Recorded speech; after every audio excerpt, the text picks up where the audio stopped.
Ehe. Chura mandato.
Hey, tawa nirwenyasha, tawa nirwenyasha, tawa nirwenyasha, tawa. Guys, andakuta sechipega ndi, andakuta sapega ndika, ndakada sapegere guys, ndazotaura ndakada sapegere guys, kazirisi karaye mataura ndakada sapegere uko.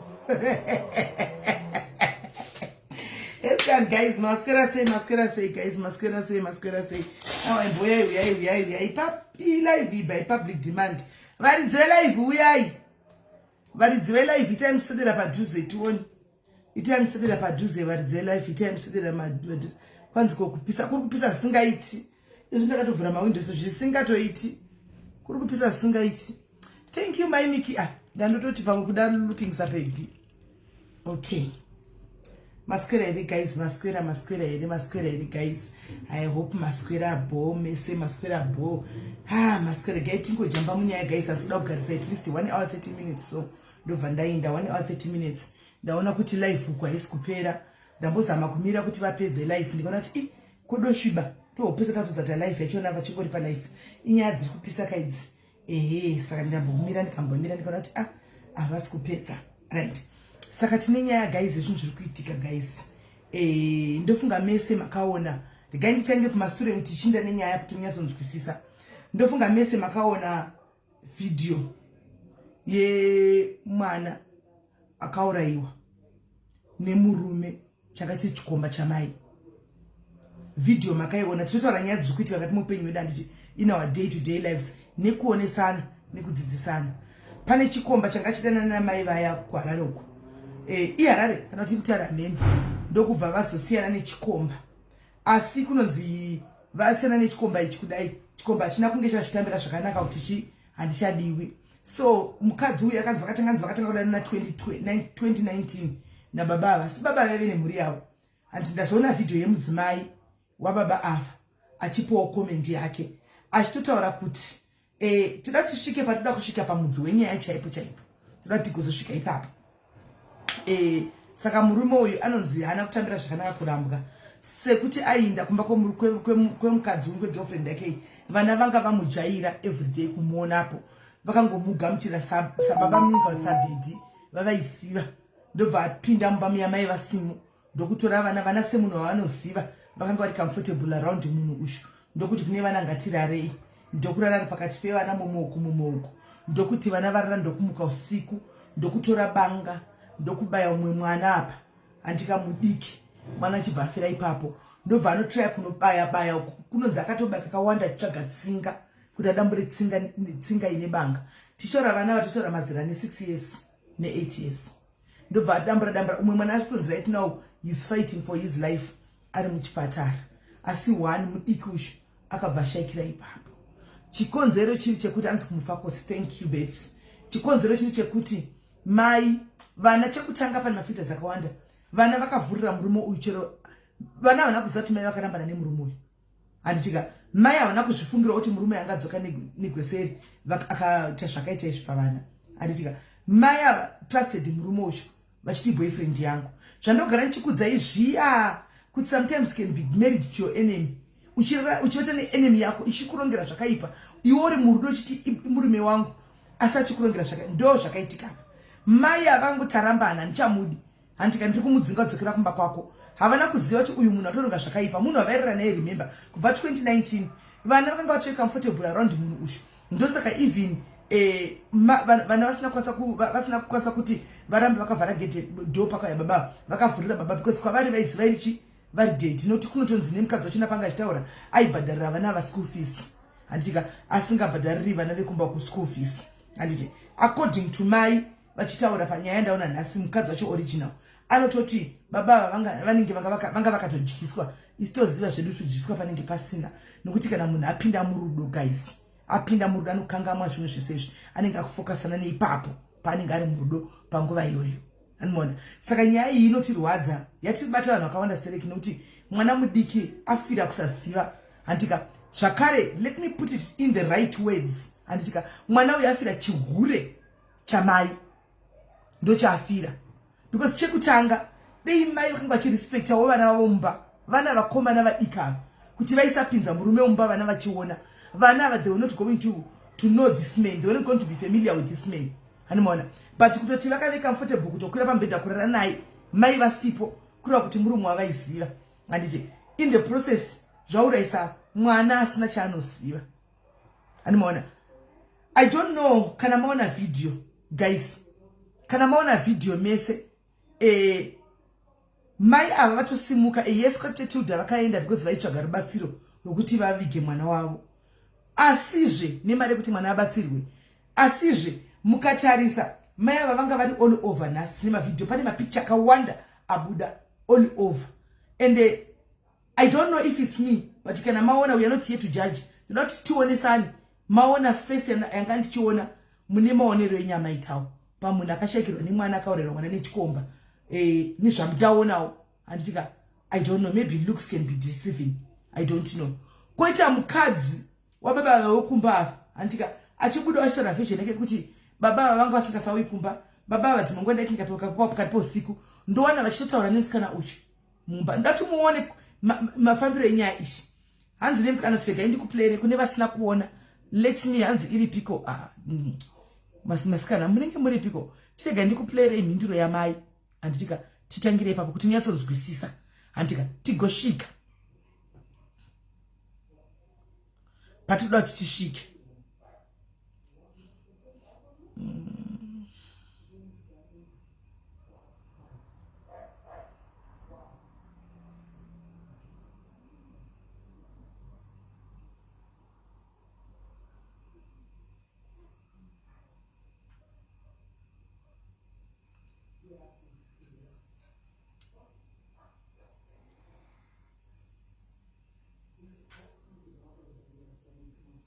Right. Mai ava vachitaura hanzi network ini ndinongoti dei ikasatomira nekurumidza network inoti yangu iri kunetsawo nhasi. Ngatinzwe mai vachitaura. Ndingotendera kudai foni network zvakaoma. Nani network nhasi kutochita mashura chako. Muzoti live iyo yanhamboiona yemasiwo esi ndinengorombo nezvaitika. Handakuziva kuti zvinhu zvichasvika pakudai kuti murume wangu achatozosvika pakore yaMwari. Network iri kunetsa network guys. I don't know kuti chichikumboitika nhasi wese. Ifunga wakatanga kudana 2021 ndikatomuendera kumashops ndikamutsiura nenyaya iyi. Tikatorovana kumashops ikoko. Vakarovana. Ndabva ikoko kumashops tatagara chingonetsana. Vaiti vakadhakwa voenda ikoko. Murume vabva ikoko vanenge vasiitwa mari ikoko, vabirwa mari, vanenge vasevha mufoni mavo kuti vane mari yakati. Panozopera doro vaibva vanetsa neni kumba kuti ndiwatora mari yangu. Ndobva ndatombovaona, ndakafona pafoni yavo. Ndobva ndanzwa unouraya munhu hande kupolisi. Saka ndakamuka mba ndaenda kupolisi vanakorobhura wekumfa kosi. Mba ndatosvika zveshuwani vakabatana. Ndobva ndavabata, mba ndavarandutsira, mba ndatora murume wangu ndikaenda naye kumba. Ndovakumwe izvozvo. Aindinyepera kuti achisenda pamafoni achitaura zvaanoda. Ini ndikamupindura ndichitaura kuti saka muchasvika kupi muchidanana. Ndobva asvika pakupandisa murume wangu taenda kuchechi. Zvaitoyedza munhu wese achienda kuchechi. Ndobva amupandisa mubva murume wangu atanga kumwa doro, haachaiti zvinonzwisika kana vana haachade kuchengeta. Ndichibata foni ndakatora foni yawo kuti irekodhe ko yese inenge yapinda mufoni. Ini dzimwe nguva itonditi handina muriwo, but ikoko kwaitoenda muriwo vachitochengeta zvese vachichengeta nevana ivavo. Maschool fees chaiye vanga vasingachabhadhariri vana, vachinobhadhara ikoko kwavaenda ikoko. Mari chaiye vaidzoka mba vasina kana senti, vachinonengera ikoko. Vakandisira kadhi, vaisiya kadhi vachibvisa mari nefoni ichienda ikoko kugirlfriend yavo ikoko. Vana vakatanga kudanana 2021 kusvika nhasi. Ndofunga last week ndakamutsiura ndikamuudza ndikati uchafira mahara nemunhu uramba achingokurova ende uchapedzisira wakuvanzwa nemunhu. Airowa ndiani? Girlfriend yacho ndoero. Right. Ava ndimai vari kunondedzera hatisi kuti mai ngavaanzwe tsitsi kana kuti ngavacheme. Tikureva mai vemwana vakashakirwa nemwana. Ndova tikureva ava vangagochema kuti kudii kuti mwana wavo here. Ava vane inazvo ava. Ava vandofunga rei tinova kutongoti taweye kuti saka noita seti murume abude. Zveuyu vanenge vachitoti toko waro. Toko handiti mazviona ndozvavanenge vachitoita kuti toko nokuti iwewo ndivake anzitairwa handimaona tichidaro. Ende ndosaka ndati mai vaya vane kamwe kaunhu kandisina kunzwisisa vashakirwa nemwana. Hameno kana manga maona mapikicha avo chaiyo pamunhu akashakirwa nemwana hameno mwana asati atombovigwa, mwana akatomirira kuti kwa postmortem. Right. Toenda kumudzi wedu wenyaya anditika zvese izvi ndanyora caption yekuti single versus married life anditi right. Ngatimbosendekai iyi pasaiti imwe yacho handikwanisi kutadzai video nokuti tinogona kutorohwa zvenasuka handitika.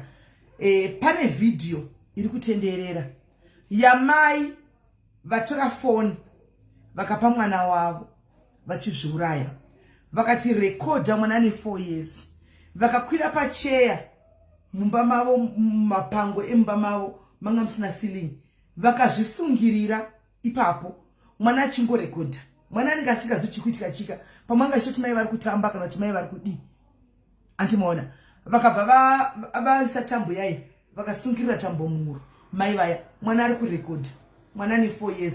Vakatokava cheya kuti vanyatso cheya yatokaviwa kudai so vakabva vatanga zvemunhu ato apasina chiyaka vakutogwinwa vakutogwina vatofa maoko avo like vatooma sente maoko avo akatodai so mwana ndopatozoona kuti mai vakugwina mwana azochema, mwana ne 4 years azochema kuti mai akumanya nobata mai kudai mai vatofa. Mwana achirekodha, mai vatoudza mwana kuti rekodha baya vatobaya vakati taridzawo kwandei ndiri kudai. Mufunge zvese izvi antika zviri kukonza tikatsvaga tina kuziva reason, hatisi kuziva reason but tikada kutsvaga reason chaiyo tinodzokera papoint 1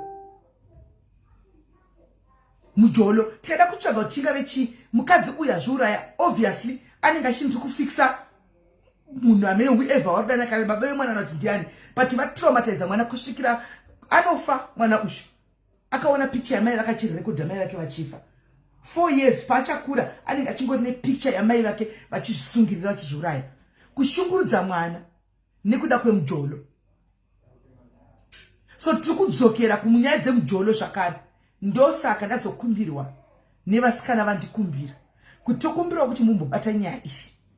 And then I went to ask them ndikati imimi muchikumbira nyaya ichite live makamira muri papi zvikanzi isati tiri kunyepa titori Masingles sevamwe vanhu but nyaya dzakadai dzinorwadza. Ndikati saka alright no problem tizhinji maybe tizonzwa pano palife anomaona putting your child through that vanhukadzi nekuda kwemujolo. Tozouya pana papa vamwe votaura kuti veduweka isu takabuda mazviri atidzokeri toti yaidu but let's look at these factors guys. The last network ka kubatisa mwana wachirekodha vachiti afi uku kuchikomba wechi dei mai vaya vemwana takungoti dai kwakufunga kwebenzi pamwe dei vaiziva ava vekurayirwa mwana ava pamwe dei vaiziva vaingoenda kumaloji nemurume uyu vasinambobvera kwaunza murume uyu mba pamwe nhasi zvekara dei vakadii yangove dai asi munhu ashaika pa mwana asina mhosva. Mwana asina mhosva ndiye ashaika nenyaya yemujolo zvekare. Right. Paita video yetatu ndoda kuonesa kana imi musingadzioni ini ndichiona because zvine maleseni kamukati muupenyu hwedu. Paita video yetatu yabuda varume vaviri vachidhonza mwana akazvarwa akaraswa murwizi asina kana kupfeka. Mukadzi akazvara mwana wake, mwana akatokura mufunge, akanokanda mudhamu. Mwana yaonekwa nevamwe varume ndivo vasomubvisa vakamisa muplastiki. Zvese izvi ngada kuzvitsvaga inyaya yemujolo. Mai pamwe vakarambwa nababa, dei vakadiwa nemuridzo wenhumbu nenhumbu yavo ingadi vasina kurera mwana. It's obvious vakarambigwa nhumbu izvi. Kunzi asi mwana wangu handidi. Akati zano ndodini, ndongozvara mwana ndonorasha. Hanzi I saw it too. Yes. Tukudzokera panyaya 1. Inyaya dzemujolo. Munasheka pa ndeupi? Mwana. Paikwira na mai ava ne whoever baba wemwana vakumpa nhumbi. Mwana waye hana kukumbira kana kuapila kuti ndokumbira kuti ndimundidi zvakwe. Mai nemurume vainakirana panguva yachizana masweet nonsense. Vaita mimba yavo. Nenyaya yekuti vazokonana along the way. Mwana uyu pamwe ndiye anga achiita president weZimbabwe anga achanunura nyika yeZimbabwe mangwana. Vauraya vakanokanda mudhamu. Moyo yedu vakadzi. Poita vakadzi munozobuda. Toda kuonesana tichena ntika. Tozokubvunza imubvunzo. Munobuda muchitukirira vanhu. Vamwe vakazvara kana mwana wani nokuti hamuna history yamunoziva, you don't know anything. Munotaurira vanhu vakaenda kunze kuti zingomwa. Saka ari nani ndeupa apa ngomwa yacho isina zvekuuraya. Nemimi vane zvibereko zvinojambira kunotora. Moita mimba dzenyu. Motadza kuchengeta vana venyu monokanda mudhamu. Saka ari nani ndeupa apa. Chibereko chako chiri fetawo zvokuti unozvara 2 minutes. Watora mwana unokanda mudhamu warasa. Ava vana ava vari kutotsvaga vane mweya wavo wese atofamba chitoenda kunganga kumaprofita kupi kuti vaone mwana. Iwewe wakarasha mwana wakabvisa nhumbu. Unobva uya pano kuti iri rakazodai rikazodai. Ndoda kuti munyatso kuona. Muone isusu vanhu vechikadzi. Mujolo paunotisvitsa. Mujolo. Right. Tiri ipapo ini ndoda kuvhurira malaini. Vasikana veku WhatsApp group. I hope you are there. Ini chankuvhura malaini. Antika, come and say your own. Mati imimi muruku mujolo wauraisana kwanda guys.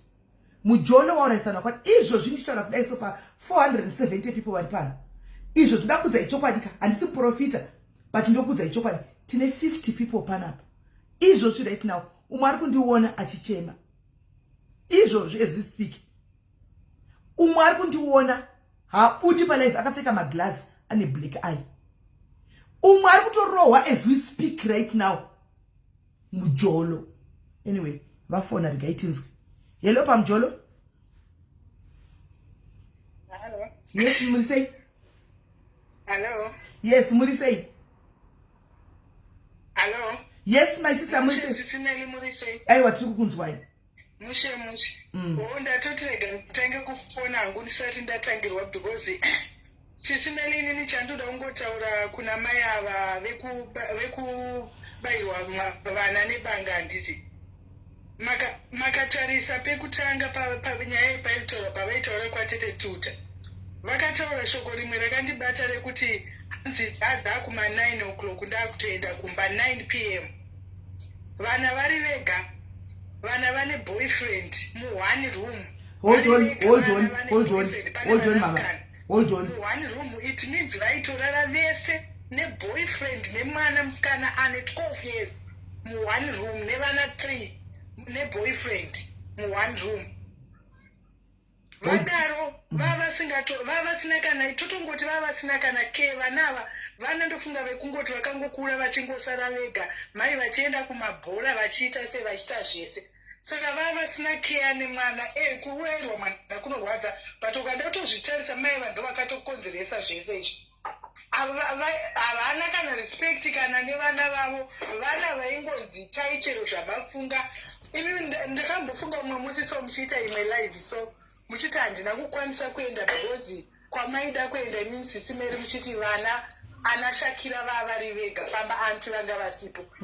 Ko ndinoudza kuti mutori nemwoyo wamai wekubereka wekutorwadziwa shakira munhu atokura uyawe wokuti anogona kutosara ega vari tu but makatorwadziwa kuti hapana kwandingaende kana umwe munhu asipo muchisiya vana vega waivo mai ava vava vasingarwadziwe kusiya vana neboyfriend ndozvanaida kungotaura chete.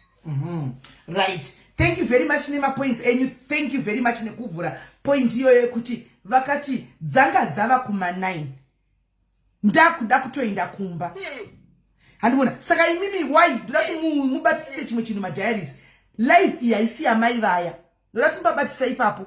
Live iyi haisi yamai vaya, live iyi ndeyekuda kukusvinudza nemaziso pano nekuti iwe udzidze chimwe chinhu. Kana wanga uri kuita same mistake gadzisa, because this can happen to you mangwana. This is an awareness campaign antika kuti mudzidze tidzidzisane pane zvimazvidzo zvataurwa. Kana uchipinda mubana 10 uchisiya mwana ane 12 years musikana aine chikomana chidiki neboyfriend, mazviona ka kukoshesa bhora ravaifamba achisapota bhora kudarika vana vavo kunge vaitamba bhora. Maita basa kola, thank you very much legaitinzweva. Right, handi muri kunzwisisa nokuti apashayikwi vana vedu apa, vamwe vana vedu vatinavo pano vari kuita izvi noti kuti vanenge vasingatozivi, handi maona kuti zvakaipa, vanenge vasingatozivi ma-consequences. Remember, kana uri murudo nemunhu guys, unenge usingatozivi, haudanani nemhondi zvati mhondi anoziva, udanana nemunhu uchindudana nemunhu, but ukudanana nemhondi unenge usingazivi zvaitika zvakadai. Ndipo usinga kuziva kuti ko munhu yanga iri mhondi wauraigwa mwana. Panguva yanenge uri murudo unenge vanhu vakatikuudza kuti imhondi unotozviramba kuti haisi mhondi, hakuna zvakadai, ndomuziva otonomira naye mukoti zvazoitika zvakadai. So that's when you tend to realize kuti saka munhu ndairada saka utava kurohwa neani, saka ndakararama sei kupera ituka nadi akamukosuka ndibaya ndirini nebanga zvandauraigwa mwana. Saka toda kutionesani boyfriend yako yaurudana nayo iyoyo right now, trust me guys, you don't know it. Until muri kunzwa, you don't know the person that you are going out with right now. You only see and you only know what he's showing you. Until muri kunzwa, ativazivi kana chidata vanhu kunzoko. We don't know these men. Tinopinda muma relationships kama marriage navo usingamuzivi. The real munhu alizobuda wagara naye kana kuti marambana, ndipo unozoziva munhu chaite yongo chigara naye 20 years kuti munhu akaita sei. Andisi kubvunisirai hangu vanangu antika ndoda kuti aiwa izvi munozoisa henyu the way yamunoda kuti muite caption. Maybe ndakanganisa handizivi, but point yangu munoibatira pano. Hello my dear. Hello sis Mel. Kuri sei? Kuri boja. Mushe.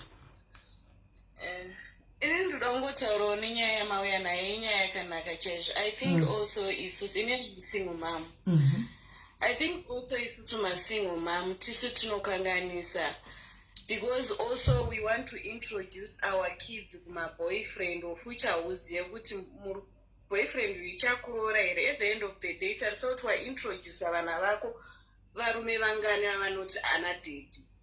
Inina ane single mom ndine mwana 1 and is a boy, and ndakazviudza kuti inini mwana wangu ni haafanirwi kutomboziva boyfriend yangu, because mangwana mwana iyeye akazi ngaakuita musikanzwa anogona kukutukira izvozvo kukuti imimi why is it, especially kana ari mwana musikana, kuti mimi why is it amai munenge muchingoudza, and what are you representing to your kids, especially kana venye vana vasikana.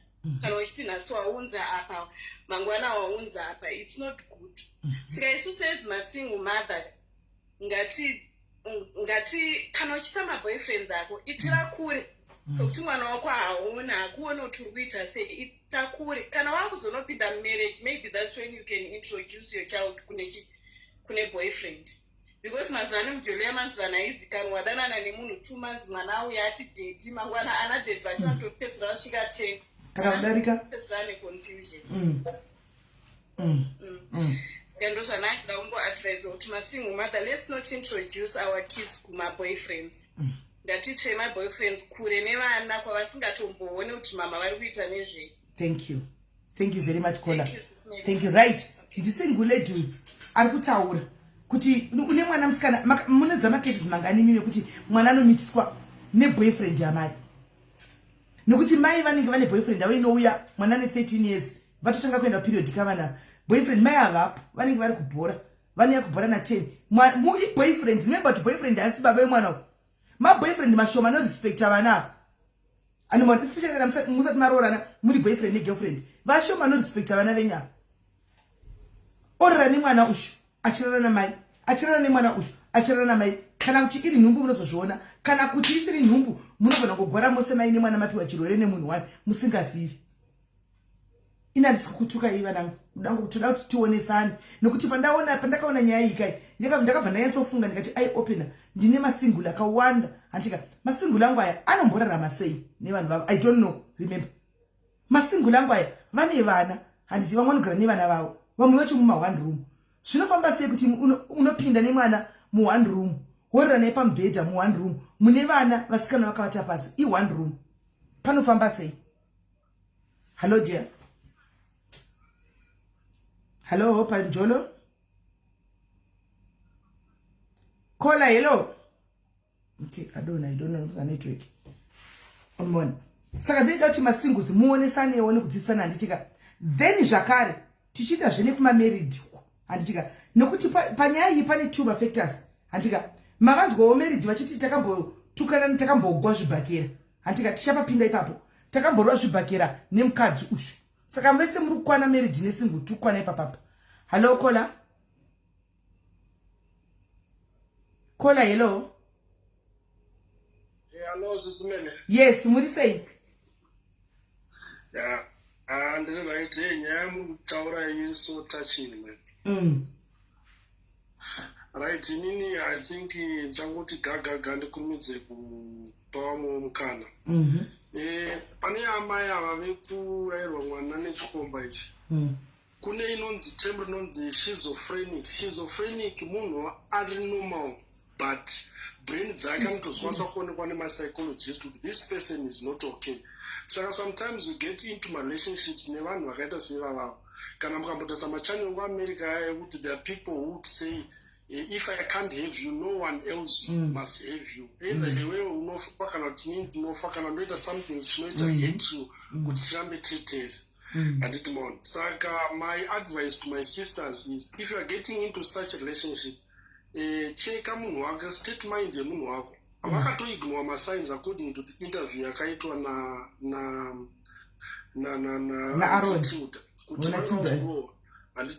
That's a big sign that this person there's something big achazouya in future, but if you ignore those signs at the end of the day you won't person to say wafesa ma repercussions acho nanyaya ezvinazourayirwa mwana but de vakaacta vakaona kuti munhu ari kuvarova vari kuita sei go and report to the police or also find ma support groups anokukwanisa kukusupporta within the community handiti maona. Then number 2 ava vakazouraya ava and I don't have a respect for someone who commits suicide because that's a personal choice but kune vari vanenge vafesa ma-challenges in the communities vanofunga kuti suicide is the solution. It's not the solution because yokafa still life goes on. Apa wasiya vana vachitambura, think about your kids kuti vachazokura sei you will see, but that's a personal choice. Look at people vari muhospital vari kutotsvaga denda wanawo oxygen. Look at people vane ma-cancer vane ma-chronic diseases. They are fighting for survival and you just decide to kill yourself. Exactly. Whoever is facing my challenges, I know you might think we are the only one, but if you share the problem, at least you can lighten up and see what in any problem you to less than they are going through a lot.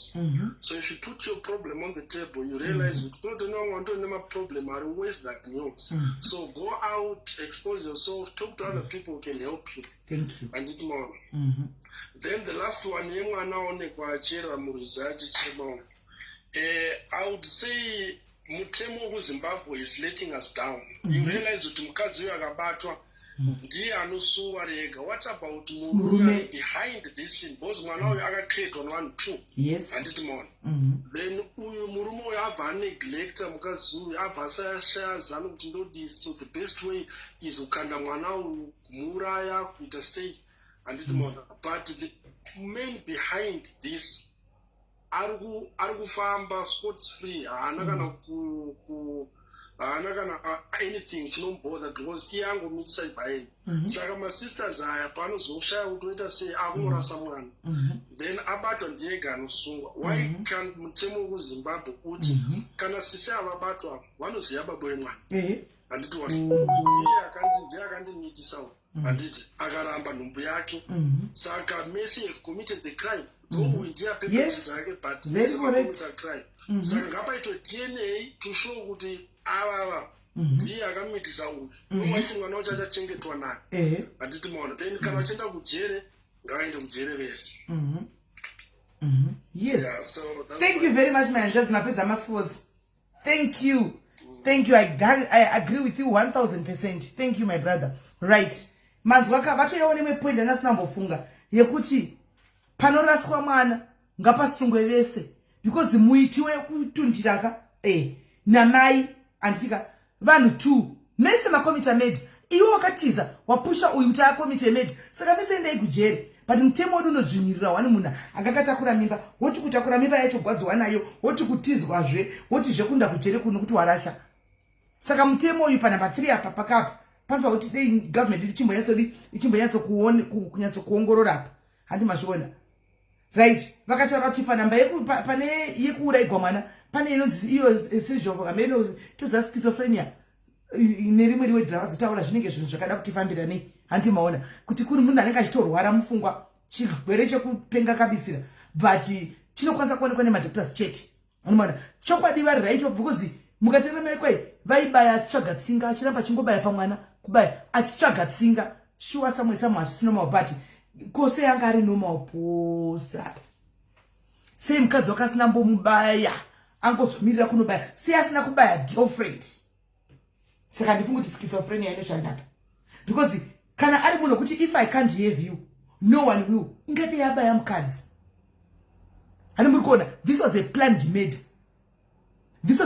murder akatobva kumba kwake achitoza ndakarambwa ndoda kutomuwachisa mukadzi uyu akasvika padeni andika ngoti akaita murder yacho the way yekuti it was so simple and so easy kuti abatwe handimaona it was a plan akatouya akapinda mumba akaita zvaita kuda banga rakaita rinaro handimaona akabva baya vana because dei yanga iri kesi yekuti hakuna munhu anokuda aide akabata akatami akamira panze pegedhe kusvikira mukadzi achibva kubhora asvika obata mukadzi wacho obaya mukadzi why pamwana kana achirwara chaiko why kutozoziva kuti handida kumurwadzisa pamwana iye ndomusiya asi ndorwadzisa pamwana because ingadei arwadzisa abaya mukadzi uyu waidanana naye.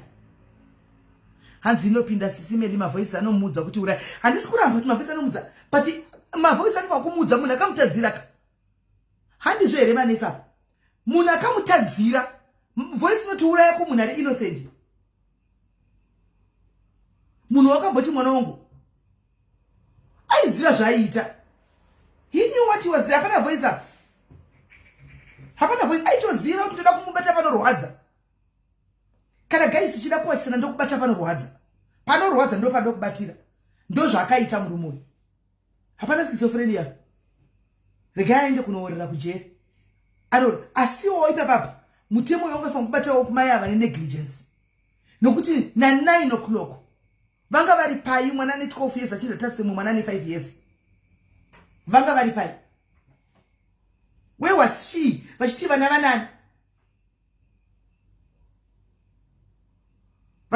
vanani kuina na UK yuko kupi mutemo vana mazera iwaya voga anotogwa nesocial welfare mwana nai ndikunyepere kuva nekunzoko zera ira vana vatogwere ma 12 years nema 5 years vanotorwa nesocial welfare kuZimbabwe hatina mutemo saka kuZimbabwe hatina mutemo wokuti tinomirira kutwaye vana mwana anongosiyiwa munhu anoda kubva wanozvara mwana nhasi muri kunzwa azvara mwana nhasi ropa riya reuzvere chiri kutobuda anosiya akaradzika mwana pachidzokera kubvawo kunojaifa ouya nemunhu chimwana chakaiswa pakona apo ora nemunhu ipapo regai chimbonzwa vamwe ari kufona hello pamasingles nemameriti mushe muri sei ndiri right ndoda contributor something taura hello yes tikunzwa ungachida kuti zvoni nyaya iyi yakandirwadza pandakaiona and ndanchitoitaura nhasi ndiri kubasa nevanhu vekubasa kwangu handigari kuzimbabwe anything but ndanchitoitaura nevanhu vekubasa kwangu. I just want to say as a single parent kuti vakadzi ngatisava so engrossed kana kuti in love zvekuti unoita madecision anoisa vana vako parisk.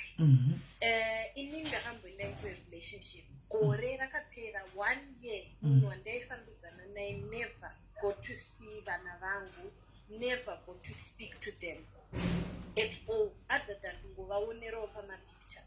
Saka I just want to say kune vanhu musamhanye kungova vanhu vanointrodusa vana kune maboyfriend kana iri varume kumhanya kuintrodusa vana kune magirlfriends. And also kuti zvinokanganisa vana first of all mentality yemwana anenge achifungei kana relationship iyo ikaenda mwana emotional anenge ane emotional attachment kune munhu iye wawamuintroducer to and and plus kuti izvo zvokuti pamwe munhu iye anogona kukanganisa mwana zvatoitika zvatikuona apapo unoiswa pressure nemunhu kuti ndiintroduce kuvana vako kana ndodaona vana vako kana kuti isusu tikawirirana but vana vako vakasazondifarira down the road. Learn to just walk away. Learn to walk away and protect vana vako because iwewe uri responsible for your own children. Yes. But iwewe protecta vana vako. Ndoshamisika kuti mukadzi uyu ungabude ukasiya mwana mucheche nevana 2 pane musikana wotosiya kuti ndasiya munhu uchiti hanzi akambondirova.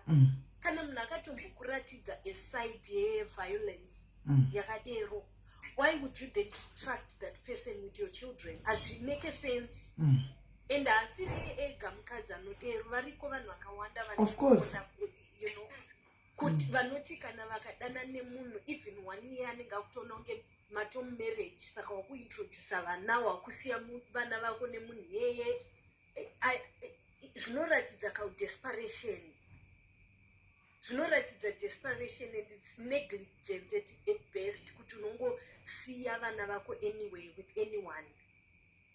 Uri kuita kuti vana vavo vanogona kuva at risk yekurepwa whether ari mukomana namusikana. We know now kuti Sodom is very common.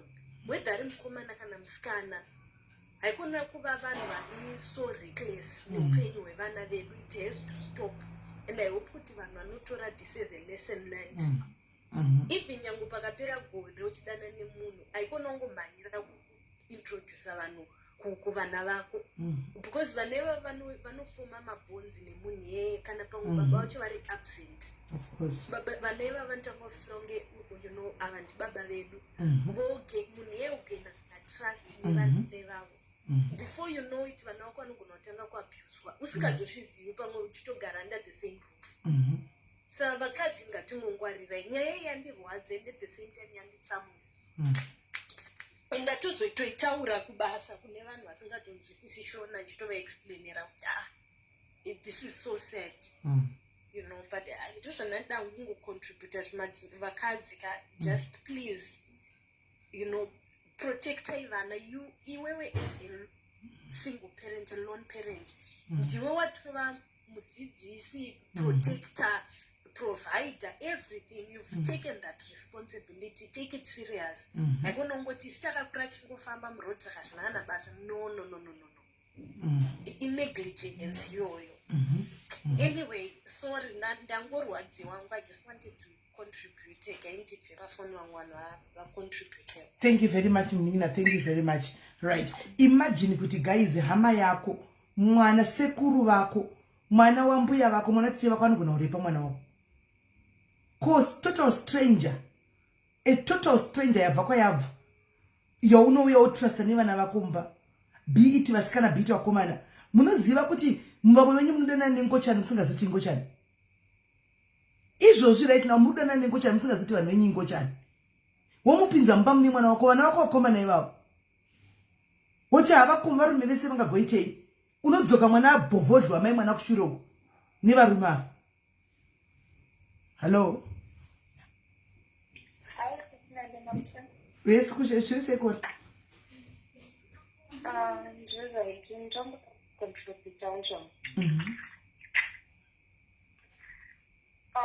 On my opinion, I think I am a single mother.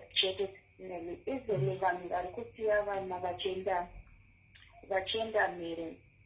I think it's so dangerous because in England, that I can make it because this is like my father. But I had journey, it was 2003. At that time, last time I come to China, then my mother left us. But we had journey, it was in 2005. That time, I think I was grade 2, grade 3, if I'm not mistaken. Visa speaker, okay, it's a loudspeaker. Yeah. Visa loudspeaker because they are distance was much. Okay. And the words is volume. I mean, no rock barcoons way. Okay. Then started after my mother got to see baba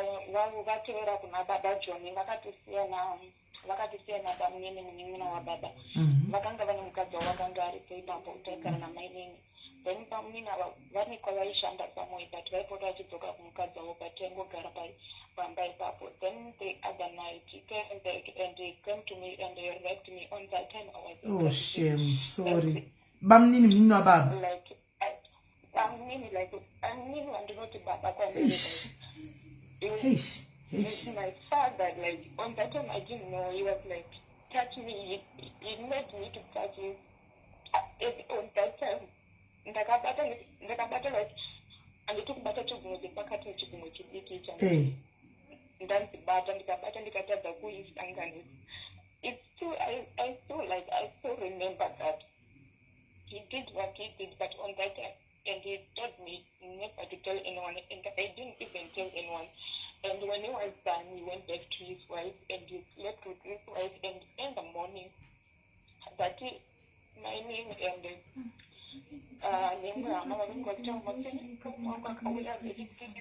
he did this to me and that. And I was still listening and on that time, and he was like, "What are you talking about, And even if it is already, this is I could not say that on that time. And there were no phones on that time. Which is kind of with the different that which I went through a bit because before that, and then my dad akaenda baba because my responsibilities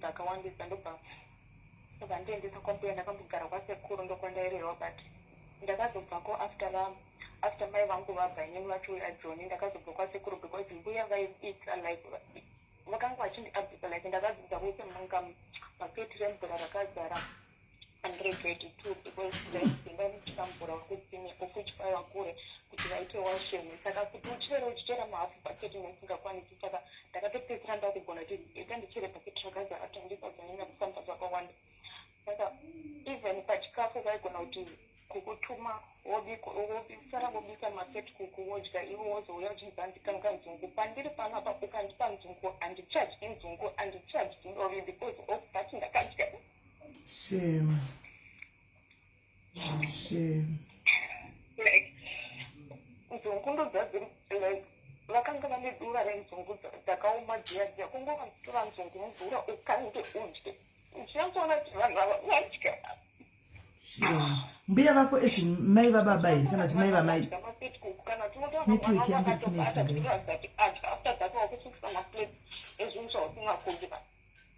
so after vangu vauya joni kumba kwedu kwakanga kwakuita unani ndokandati decide kuti ndandisese ndidzokera kumba kwedu ndakudzokera kumba kwedu kwandakaita ndinakuziva kuti kudzokera kumba kwedu ndisasvika ndinorefuana baba vangu vachinoti baba mini wababa I'm not even ready now to do a season or confront it, but I'm thinking I need to talk to him to yes, you need. Because what you come another because what you are doing, those kind of things. But ndozobva kandita zvindine proof mumaoko because like tichikura vakanga vachingoti ukaita any silly mistake because like vava kusekondari waita musikanzwa vaitoti vaitongoisa miziko vangu vaifona konzoro vaizitagaro wasiwezi ndichikura like unfortunately some person here akandirepa kwa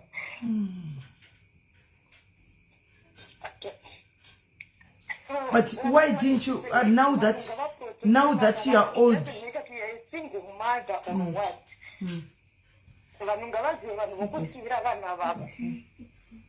But Kola, now that you are old, why don't you tell your parents, you like your dad, what happened? Wakura iko zvino, you can still tell your dad what happened. And I really want to tell him, but I need to have like evidence, really evidence. So now I'm planning to get to that because I don't think I will ever meet with Papa Moon because the good guys and I can't go back to Musha, the guys and I can't go pay the Mura comfort Kapamusha, Wakatum Boston Kudika with the bus because Wakam Kondika with the Chitum one. I just think about what he did to me and I blocked him everywhere. I could not even talk to him. So now I'm planning to maybe if I unblock him, then I can talk to him. Then I can have really evidence that when I talk to my father and tell him this and that way, and that's what I take and then evidence that this was a vacant and should not in this is my evidence. Do you think with your Michael Jinesh? I can stand my ground, yes, and if I have the evidence, I don't think it's Vankarampa, but it can come out the personal evidence. I mean, Bamnin Am. Because Bamnin would offer a record and say, Pochetta or Namuchi record. Do you think it was a woman? I don't know, but I just want to try if I can phone him and record him or whatever. I don't know, but I just need to try. Ish. Good luck with that one, Kona. You really need it. Good luck. And please, kana watongo zviwana evidence kavasungise. Usatombofunga kana ka to go and report him evidence unenge wakabata. Because zvakaitika uri mwana mudiki une 5 years saka obviously evidence ndio inotodiwa vasungise. Yes, it's like my secret. I never told anyone it is like I never, even to my sister we are so close, but I never told them that I got through this. But I just need to get an evidence to the telling you because you can tell around this kind of evidence. Like I understand you. Yeah, so I just want to tell those mothers, please, come and it doesn't matter to please protect your kids. Right. Thank you very much. Thank you very much, Manango. Good. Wish you all the best. Wish you all the best. Right. Hanzi na nemning na wedu you. Ashinabasa kuti single mother. Even mimi bali married. Musasiye vana venyu kuhama dzenyu zamunoti hama because inini ndakaba repiwa na baba. Baba mnini. Mbaba vaenda kujoni. Mai vakatevera tikasirwa mnini wa baba. Baba mnini ndi baba vafa kuprotecta mwana mkoma wavo. But instead vakabata mwana mkoma wavo chibaro. Up to nanasari kuti hana wakaudza atanga kutosvitaura pano. Ari kutsvaga way kuti ava confront kuti awane evidence achivaudza. Yes, Jackie, because zviri kumutraumatize every day. Saka ari kuti vabereki chero muchifamba musainde anditi I know kuti inotopinda mugarden mano akawanda because vazhinji vana masingle ladies kana kuti vana mai vakarora vane varume vavo vakasiya vana kumusha in the care of some other people and you came to Joburg vamwe vakaenda kuna UK. So us saying that now tinogona kuisa ifie nekuvhundutsirai, but zvisinei it might be the case. It might be the case.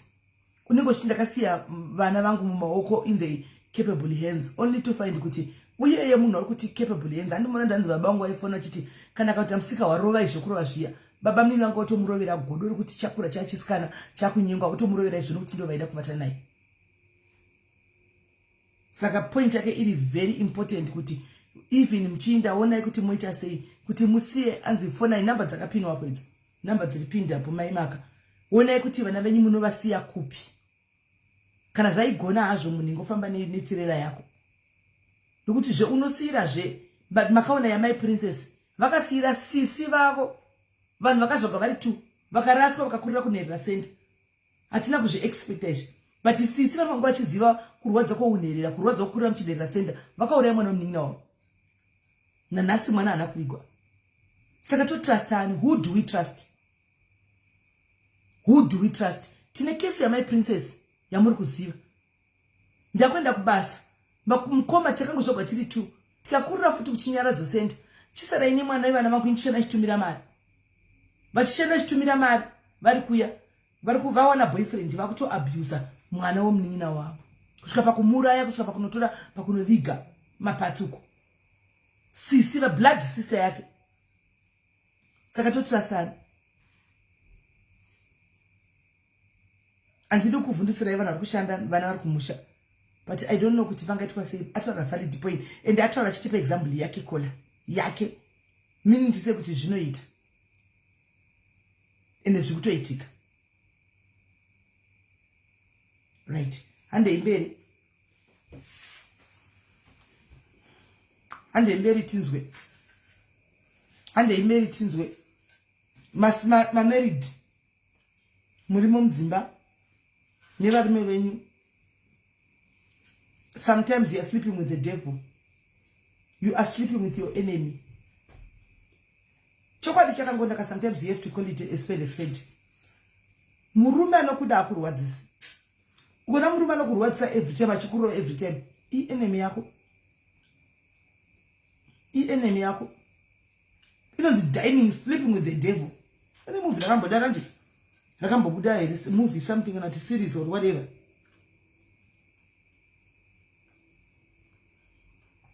Sleeping with your enemy. Murume wako. Au muzivi, muri kubvumirana nika. Kuti uchiroorwa nemurume kana uchidana neboyfriend, hauizivi. Unozomuziva 5, 6, 7, 8, 9, 10 years along the line. Ndio pataka kubuda the real person warugara naye. Pamwe pesa uri kuoneswa zvaunoda kuoneswa iwe. Uri kutanzwa rudoro nderwe kumanikidzira nderwe fake. Zvokuti uve comfortable. Unyatsoti hai ndinodiwa. Musi waanotanga chako chakunyatsopika beans dzake nekenduru. Ndo paunotonda unototi ndiye munhu uya iro. Is this the real person watakadana naye paya? Ndiye munhu here. Confirm vakadza vari mudzimba. Confirm kana chinyepa muti ndiri kunyepa. Enemy yako ichikunyepera kuti ndinokuda, because munhu anokuda kurwadzisi will never disrespect you. Ukaona patangotanga kuti disrespect nekukungudidika, utoziva kuti itongoronga tsoro dzako dzaunoronga wakanyarara. Hapana. Munhu anochinja zvekuchinja zvazviya, zvekutochinja zviya. Saka kana munhu achigona kuchinja zvakadaro, anozoita sei kuvana? Vana vasiri vake. Anoita sei? Anozoita sei? Anti muri kuona kuti pari kutsvikika. Please, masingles, kana maita maboyfriends, tinozviziva kuti munenge muchida vanhu kufadzana navo nekudini. Never, ever, ever bring that boyfriend pamberi pevana. Endai kuloji. Endai kumalojuko.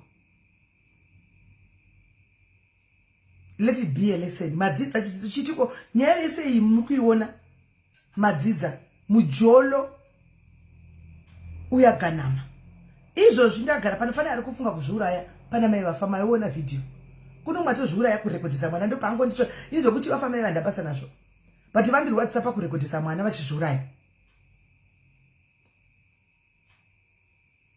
Ndo pango ndiri WhatsApp zvokuti vafadi vangonozvimira poison yavo tangoti vanga vaguta havo sadza. But pakurekodisa mwana, because it trauma for life kaya for mwana. Aripo mwari pane izvozvi, so pa 408 ari kuda kutozviuraya izvozvi as we speak. Kuti zvina ndizvifudze ningofa because life ndaikonewa. Kana wadako kufa, please don't rekodisa mwana. And then usati wazviuraya paya, utange wafunga kuti kune vakavata muchipatara right now. Vari kunamata siku nesikati Mwari dai mango ndinzwirawo nyasha, Mwari ndipewo another chance. Mwari mukandipa second chance ka ndichakuitira. Ari kupromisa Mwari zvakakura. Iwo upenyu wakapuwa naMwari, udongo wakapuwa kusvika pa 70 years wakuti ni wangu ndinotora. ukaya kuwhatsapp kundokupa kwipi wakuti ni hwangu ndinotora upenyu hwamwari ndinotora ndega kutora upenyu kuisa mumaoko mako kune ari kunamatira life usiku nesikati izvozvi kuti mwari saka dema moda kuti ndidi ndife vana vangu vagozana nani iwo rekodisa mwana uchizviuraya. That's being selfish. Hello caller. Hello caller. Hello. Yes caller, muri sei? Inini ndingotaurawo about nyaya iyoyi, especially ma-single mothers. Inini am a single mother. And nyaya yekusiyira hama zvachitaura nakola mumwoyo, it's not my boyfriends ega. Inini mwana wangu akapotsa nepadiki kudai nehama yepadhuze chaiyo chaiyo. Not kuti ndanga ndiri kure kana kuti ndaigara kure, ndaisatogara kure, ndaitogara papa nemwana, but ndaienda kubasa. Saka pandaidzoka kubasa mwana ndaisvika ari pamba, kana kuti adzoka kubva kuchikoro ndaisvika aripo pamba ipapo. But nenyaya yekuti dzimwe dzenguva kana tiri ma-single mothers tinenge tine ma-emotions akawanda, unenge une stress zvakawanda, ufunga a lot of things. Unogona kuregedza kupa mwana attention yaanenge achinida. Zvokuti mwana anogona kuya kuzotaura something kwauri ukaregedza kumunzwa. Mwana akanga ainditya because aindiziva ndiri amai vekuti ndino akaita chakati unenge uri pamba pevanhu and you want to keep mwana under a leash kuti asanzi mwana wakane musikanzwa, mwana wakane musikanzwa, usingateerere zvekutaurwa nemwana. Mwana wangu akazosvika pakadiki diki kudai and then umwe musi mwana akanzi akasara achita something. Ini pandakadzoka kubva kubasa ndakasvikomutsa mwana mubva ndatomurova kuti mwana azvitei, but ndakabatikana kuti mwana wangu angaite zvakadai. Vandamutora mwana wangu mbanana naye kumba kweimwe sister yangu, cousin sister yangu. Mba ndanotaurira cousin sister ndikati iwe inzwa zvekunzi mwana aita. Mwana ari kunzi adai akati kana faida mwana uyu anogona kunge ane abuse yaari kusangana nayo. Rega ndimbomutora nditaure naye for 2 minutes yobuda. Kwakubva ndabuda SIS MELLY mwana uzi hana yangu zvikurova ndikazvifunga. Mwana akasara akataura akanzi izvozvozvo zvikutaurwa ndezvechokwadi. Akati hatisi zvechokwadi zvikanzi pati pane munhu akambozviita here kwauri. Mwana akabva akanzi wakapotsa waitwa sei? Ndakarwadziwa ndakabatikana. Musi iwoyo ndakabva ndaenda kunotsvaga imba yekugara ndega SIS MELLY ndikati if kana ndokunorora pasi pebhidhi ndichienda nemwana wangu. But nenyaya yekuti akanga ari munhu wepadhuze wekuti ukada kuti ndakada kuti nditaure ipapo hapana, no one would ever believe me, but ndakazoudza ma-relatives angu kuti guys ndo zvakapotsa zvaitika pamwana. Kati ukadi kutaura but unoziva kana uri single mother unenge usingade kuti uremedze vanhu vakawanda. Saka ma-single mothers are out there, please teererai, ipai vana venyu nzeve, munzwi kuti vanenge vachiti chii, vanenge vachikudzai. Musashandise ma-emotions pane vana venyu. Takarwadziswa nana baba vavo, vamwe vakafa, mumwe vakadii vakadii. Tinogona kuita zvinhu nehasha kuti ndinoda kutomurera mhosva dzababa vake, but ipa mwana kuti unzwe kuti mwana wangu paunosvika kubva kubasa kwaunenge uri, bvunza mwana, tora mwana wako, be nice, be the best friend to your child, so that anokwanisa kuva open, be open. Ita se-friend yako mwana wako kuti paunodzoka kudebva muti hande for a walk uyatamba naye, so that anokwanisa kuva open kwauri, okuudza kuti ndiani ari kumuabuse, whether i-boyfriend. Nyaya yekunzi kuratidza vana ma-boyfriends, it's true. Ndakazomboita imwe boyfriend ndakaita, but mukomana uyu anga asingazive zvake mwana. But munhu uyu ndakabva ndamuramba because ndakazviona kuti uyu angazondipinza bhizi. Aitoda zvekutorova vanhu, andiguma chaiye mukombi SIS MELLY. Aibhuka, aiti tikapinda mukombi aibhadhara siti rese rinogara vanhu 4 so that nobody sits next to me. Anenge akandidai akambondirovera mumwe munhu mutauni muharare umo, minhu ikaenda paside kune nekuti munhu yangondiguma muswenyuye angochidhakwa changopfuura chikandiguma kudai. Saka kwandiri ndakaona tino uyu munhu wekao haisisiri rudo, atova possessed. Rudo rwake kwandiri atova neobsession isina kunaka. Saka ndakabva ndatomustopa ipapo mubva ndamuramba akaita noise ngaite ndamuramba kakia gedha akapwanya foni yangu yandakabata namudza ndikati no iwewe nena apasisina. After a month Smelly ndakazodhumana naye. Do you know what he did? Akandirova mbama yakapurita next door kuti wakandirambirei. Ndakuwana nhasi ndikamudza ndikati shamari now go and report you police if you dare step your feet close to me again. And ndakatomuudza ndikati handisi kutombokutya ende ukatongozvita futi uzive kuti uri kuenda kujere ende uri mwana mudiki unofira mujere nenyedza usingazive. Siyana ndokutosiyana nekwaakabaita. Saka ngatichengetedze vana vedu tisasiire. Inini ndakabva ndazviudza Smelly ndikati pane mwana wangu ndopandiri, pane mwana wangu ndopandiri. Izvezvi ndakakwanisawo kuzoendawo samwe kunzewo kwenyika mwana wangu aripo. Handisiye mwana wangu, pane mwana wangu ndopandiri. Zvireme zvirwadze sei. Ngatichengetedzei vana madzimai. Vana are being abused out there. Mwana anofila kunge nherera ana amai. Saka ndikuda kungoudzwa mamwe masingle ladies kuti ngatishinge ende kuzviuraya isitombo solution. Unozviurayirei? Wazviuraya mwana wako osara kuteiswa nemumwe munhu akureka akutosangana nematambudziko akapfuura ungochisangana nawo. Saka kushinga semukadzi ndokunotongodiwa. Ndosaka takatonzi vakadzi tinofanira kuti tishinge. I think life yatorarama namai au kare yanga yakatooma pane life yatiri kurarama isusu. Zvinhu zvangova easy life yave nani. Saka kushinga ndokunotodiwa pamunhu wemukadzi. Hapana chimwe chinodiwa pamunhu wemukadzi kutoshinga and work hard for your kids. Never let any man take advantage of you or your child. Be there for your children. Thank you so much, Smelly. Wow, thank you very much, Kola. Thank you. Zvinonakidza because muri kutsimudzana pachenyu. Ndemumwe wenyu ari kutaura kuti ndisingle lady mwana wangu akaputsa abatwa nemunhu wepadhuze zvakare akamboita boyfriend yanga ine obsession red signs red flags unenge wamaona munhu but unomaignore. Zvanambotaura zviya kuti unenge uri murudo unotomaona but you ignore them because unenge uri murudo. Kana zvekuti aibhuka sitiro sachigara ari wani munhu iye kana aizodaro chiimagine kuti dai akazoramba chindira mberi relationship aizomusiya here pane mwana aigona kumufikisira mwana wake. Saka masingle ladies be very careful. Anditika kunzoko vanhu vamurudana navo mamarried zvakare anditika imi mamarried zvakare be very careful.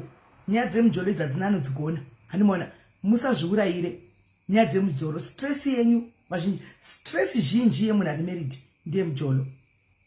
98% yevanhu ukaona chiti ndine stress kana ndakabatikana kuti ndiri ukazomubvunza kazhinji inyaya dzemba pamujoro ipapo. Guys, it's not worth it. It's not worth it, guys. Ngatiche stress dzemari. Ndakuramba nemari kwanda kudai zvita sei. I told you guys, be selfish. Be selfish. It's a high time, guys. Look after yourselves. Zvide. Ukona kuti munhu anogara naye hakukoshesi. Hakukoshesi iwewe ari kuda kuti una basa. Kune vanhu vanotoda kuti une basa iwewe. Handika zvide. Take care of yourself, man. Kola. Madzimai. Hello, Pamjolo. Hello. Hi, SIS MELLY. Yes, Kola. What do you say? Hello. Yes, tukunzwai. So, ndoda kungoshare zvangu just to encourage vamwe vakadzi. I'm listening to your program. But ndiri kungoyawo ndichingoda kusimbisa vamwe vakadzi, especially vanhu vanoda kuzviurayira varume. Handiti. I just want to give an example of myself. I've been married for 20-something years. And tika accumulate zvinhu nemurume tichishanda tese tichidii. But murume wangu akazonyenga mwana mudiki, old enough to be my daughter. Right? And one day akazongomuka, akabuda akaenda, akanogara nemwana uya uya. And then zvadaro kuzoendeswa kumakotsi kudii zvese and everything. And I lost everything that we've ever worked for. Why? Because ndandisina hangu muchato. Handiti ndiri kutaura nyaya ino ndiri muno muUK. Ndisina muchato uri legal muno, though takarorana kumusha nditi but muno muzvakaramba kushanda. So ndikaevictwa imba yatatagara tatenga for 20 something years, but what I did ndakapinda padepression anditika ndikambogara 1 year ndisingasenze. Asi ndobva ndaevictwa, and for the first time muno muuk I was homeless, ndisina pekugara. But everything that I've ever worked for, kubva kuspoon, kubva kupilo, kubva kuma garden chairs, anything, I left, ndikabuda, ndikatanga kugara mumotikari, anditi ndisina pekugara, homeless. Zvadaro, ndakazvisimbisa ndikati, I know kuti vamwe vakadzi tinotadza kuzvitora, anditi tigofunga kuti it's the end of the world after I've been worked for married for 20 something years. Tigotadza kuzvitora, tigotadza kuita se, but what I said to myself is, inini, one, ndakaenda kuchikoro. Murume, that's one thing that someone cannot take away from you. Exactly. I have my qualification. Ndikataura kuti inini, secondly, I have God with me. Yes. If you take that away from me, then wandikunda. Ndikati, thirdly, I've got my gift. Ndine gifting yangu chaiyo. Ndine chipo chekubika chekutoita business card. Saka those 3 things, if you leave me with those, I'm good to go. Ndakabuda ndisina kana spoon kana chi, motikari yangu ichiva ndo yave wardrobe yangu. I'm talking of here in the United Kingdom. Handiti. But you know what, Sis Melly? When I heard those 3 things, I bounced back. After ndakaevictwa ndikasekwa ndikava chiseko, marriage yaparara, murume andisiya for a young lady, ikaparara kuti tsvai vanhu vanoseka vagodi, and ugozvitarisa ugozvinyarira ugodi. Ndakatomboita 1 year ndakagara pamba, ndakangobata rushaya kudai ndishiya kuti ndodii. But chandoda ngokurudzira vanhu vechikadzi kuti killing yourself is not the solution. Mwari unavo, even usina kana qualification, but you've got your gift. It's not the end of the world. Iko zvino, varume chaivo kutaura kwandiri kuita Sis Melly. Now andina mbombanya kuita zvema boyfriends kana chi. I did for 4 years single. But now unozvimaketa nevarume because I'm a hard working woman. Oh yes. Varume vese vanenge vachindiona vanotonzwa kuti this is the woman. I concentrated on upgrading myself. Oh yes. Kuti ndizvishandire. That is scholar. Yes, scholar. Sis Melly. Yes, ndinopinda mushop. Ndonyatsotaura kuti ndiri kuda mubhedha uyo. Handitarise price Sis Melly. Handiti munzwa. Handitarise here in the UK. Ndotopinda not I want the most expensive thing here to pay. That's how far I've bounced back. And to now encourage vakadzi kuti it's not the end of the world. Please. Killing yourself for what for? For munhu wemurume. Varume zvezvinonzi hanzi kunze uku kuri dry. Hakuna dry. Varume ndo vakati tsima imwana. Hakuna. Yes, vakazara. Ende iko zvino varume vacho ndo vasingachatosenze, vari kutotsvaga vakadzi vari stable, vari marketable. Saka kutoita sharaude kutoti I have to be careful kuti ndoitawo hakuna chinombo, as long as uchizvishandira. Killing yourself for who? And the other thing chandinoda kutaura nyaya dzevana. Inini vana vangu, especially vanhu tiri muno muuk, nyaya dzeabuse, there's a lot of abuse going on. Anditika ndinoshanda nevana ndakaita se, but what I'm saying, ini ndakashanda. Ndakaudza murume wangu inye akazondisiya yeye, ndikati kubhasha ndakazvara vana vangu havana mbobvira vakaenda for a sick love. Ndikati if I cannot look after my kids, iwe ndochatarisa vana vako. Kana unotoikanzura shift iyoyo. Saka izvozvo kuti unoendesa vana kuma-sick love kana chi azviite. And then even kana varume chaivo zvatiri kutaura kuti varume vedu chaivo vanogona kuita, unoisa mutemo mumba kuudza mwana kuti even pavana chaivo kuti hamupindirani mumabedroom akashama. Hapana, yes, at times we don't have control of what happens. But isai mutemo kudzidzisa vana kuti miri wako uyu hauonekwe nemunhu kubva at a tender age. And also kushanda chaiko muno muuk ndo zvimwe zvo zvaita kuti maabuse awande, because vanhu vari kusiya vana muvanhu muchii mushamwari zvese and everything. And you know kuti vanhu vanoabuse vana mwana asingazivi, the closest person wausingambofa wakafungira. So this is my my contribution to kwamuri Sis Melly, kungori encourage vakadzi, why kill yourself for someone? And also vana sure tinoida mari muno muuk, yes tinoida, but please kana uchishaya munhu wekusiya mwana, cancel that shift. Mari unozoibata pambe. Iko zvino vana vakura. Handiti takuchiibata kamari yacho. Handichatya kuti mwana wangu ari kuita sevakuzvichengeta vega. Vatove vana vakura stereke. But pavanga vari vadiki ende ndikatarisa kuti even pavanga vari vadiki chii chandakaita chine musoro chandaisira vanhu mari mwana ndichiti ndiri kushanda hapana. But now that vakura I protected my children and iko zvino I can work ndiri kuzviitira zvinhu zvangu saka ndo contribution yangu iyo SIS MELLY tatenda yangu. Wow, thank you my sister, what an inspiration. Thank you very much. Right guys, I think mabata zvakawanda masimudzirwa. Thank you my sister. Obviously she talked to 2, 3, 4 people up. Katestimony kavakupai kadiki aka kataura nevanhu 3, 4. Maybe you were feeling weak, you were down. Andika wongoti uri kuona kuti hauna way out. Pauri papa ndipo wakatoperera. Because zvinoita ndezvekuti kana uri stressed, especially nyaya dzemumba idzi dzevana varume handiwana kana kugeza ugezi kana kumuka chakaumuki zvaataura kuti ndakaita 1 week ndakagara kusvika pakuita homeless mu UK kugara mumotikari. Ndikana uri depressed ndopa unosvika ipapo. Aripo munhu akatotarisa apa message ndeyako iyi kana unga akateerera hazvina basa kuti wausi ku UK uri ku Africa, you can still take zvataurwa apa handika and move on. Ava vakadzingwa murume akavanyadzisa akavadzinga akatora kakadzi kadiki zvine zvakazoparirawo in the but mamunzo atati chikola.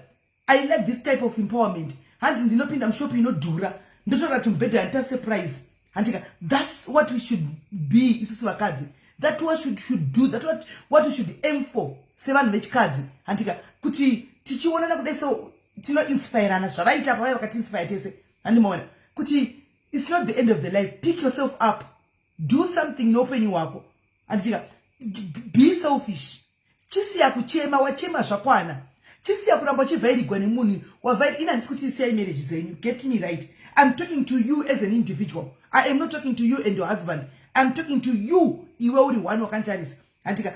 Time yekuchema yakwana. You have been crying for so long. Nenyaya yabiye munhu anenge achidya mafara ari kunzoko, munhu anenge achiita zvanenge achita ari kunzoko. It's high time you stand up. Uri soja iwewe. Indoda ngozokuudzai zvangu kuti imimi masingle nemamarried muri masoja handika. Chisimuka ine usoja hwamunawo. Pakatirai futi dzenyu idzi dzadai kunetsa idzi futi idzi. Pakatirai futi muende kuhondo. Handi muri kunzwa? Soja rinoenda kuhondo nefuti yaro. Simuka ugeze uchene handika. Start thinking right now. Ndoita sei? What can I do to empower myself? Okay, 2023 apera handi ndanga ndichingochema, ndanga ndichingoshunguridzwa nemurume ndichingodai handika kana tine boyfriend ndichingoshungurudza handika. 2024 kusvika ndopinda usatore maproblem ya 2023 guys kupinda naona 2024 muri kuzvinzwa. Siyai maproblem ya 2023 zvinde nemhepo. 2024 ari kuuya upinde nezvinyuwani, pinde nezvinyuwani usiye zvakare. Ati muri kunzwa uzvisiye zvese uti urombe ndosiya zvii ndosiya. Manje kana ukanifundira neprivate number ina handidayiri maprivate number. Kola maprivate number anonetsa. Kola halo kola kola hello halo kola nimona upinde uchiima chosu next.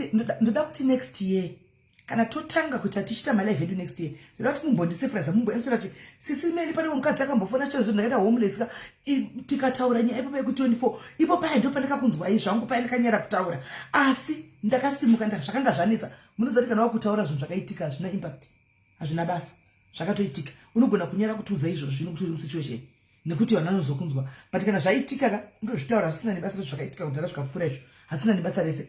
Makuuya makutaura kuti tikuita zvinhu zvedu. Be it uri kuAfrica unongoita tuntu wako. Be it uri kupi unongoita tuntu wako. Ngatirege kubva tiramba takanamira kuita kunge mbwa dzakabata muswe wavatenzi tichivhairigwa nevanhu ava. Munoziva kuti ivo varume ava vanoda kuzomboshandisa vanhu zvokutodaro. Nhasi 44 ine moto, 44 ine moto zvokutodaro. Halo kola halo kola. Yes, zviri sei? Hello, makadiko SIS MELLY. Ndizvaiti muri sei? Ndizvaiti SIS MELLY inda nditeererawo zvangu zvazvitaura. But kutaura chokwadi masingle mothers ekuZimbabwe tiri panguva yakoumi upenyu hwakaoma Smelly. Ndandiriwo muZimbabwe. Ndairaramawo nemaboyfriend. Wairarama zvekuti unongochingoti dai ndawana munhu anondibhadharira rent, anonditengera chikafu, anondichengetera vana vangu. Zvatiri kutaura izvi ichokwadi, but most of these single women vari kuZimbabwe havana choice. Kutodanana nemunhu kuti urarame, kuti zvimwe zvinhu, kuti uwane mari yerent, kuti uwane chekudya, chekufidha vana vemurume uyu waruda kuvhairira. Raramo yacho yese iri pakuita maboyfriends. Yes, tazouya kuno kuUK nemaCOS takutanga idi kuchitaura kuti aiwa siyanai nazvo, zvakazodii ngatishingei, zvishandire chichi. But unoshanda chii kuZimbabwe? Unongochitoda kushanda chaiko, but hakuna chinoshandika. Inini I'm saying this because ndokwandairaramira. Ende zvinhu zvakaoma Smelly. Waiedza nepaunogonera. But kuti ureze mari yekuti fees, ureze mari yekuti chikafu, ureze mari yezvakawanda, zvinhu zvinenge zvakaoma. Chandiri kuda kuti titaurirane ndechekuudza chokwadi kuti ngatinamatirei nyika yedu isununguke. Because hakuna mabasa, hakuna zvekuita. Most of these single mothers vatori pambi chedzi dzakangofanana nevanhu vanomira muroti. Hatidi kunyeperana ndochezo. Ine ndikutaura chokwadi because ndandiri single mother ari kuZimbabwe. Unenge usingazvide Smelly, takazviregedza tauya kuno. Iko zvinhu zvandikana kuzvinzwa. Ndaisazviita nekuda, maboyfriends ataisa maita nekuda, but nenamo. Nekuti ndorarama sei, ende zveshuwa mararamiro panenge pasina. Saka kutaura chokwadika, we can now say that takwana hedu maCOS tadhuma maCOS takuno. Saka kuti musaite izvozvo zvishandire, unoshandei kuZimbabwe? Unoitei? Yes, vamwe vanokwanisa kuzviita, but not everyone. Most of these people kugeto chaiko kuti utsvage rent ye 2 rooms Smelly. 2 rooms rent. Mawani. Kuti uone mari yekumadomasi, kuti uone mari kunyora English, maboyfriends aitipa, ngatitaurane chokwadi. English kuti unyore uye kuno kurusevha mari yakupiwa neboyfriend. Most of us tiri ukoko hatina kuenda kuchikoro, hatina kudzidza, magore zvavo vakaenda kuchikoro vane mabasa. And just count munyasoona kuti mangani masingle mothers atori nemabasa muZimbabwe macho.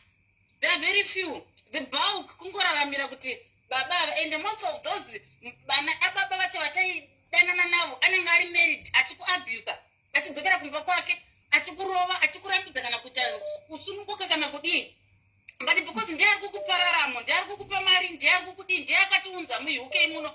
Vazhinji kana tida kutestiva zvakanaka vemaCOS vagona havo vakazvirezera. Vamwe ndaitova nyaya dzemai mari dzemaboyfriends ivaya dzaisevwa, dzaibhadhara marent. Takunoku takutanga kuti shandai chichi. I'm not kukurudzira hangu izvozvo, but ndinoda kuti tifese reality, titaure chokwadi chechi chiri kuitika.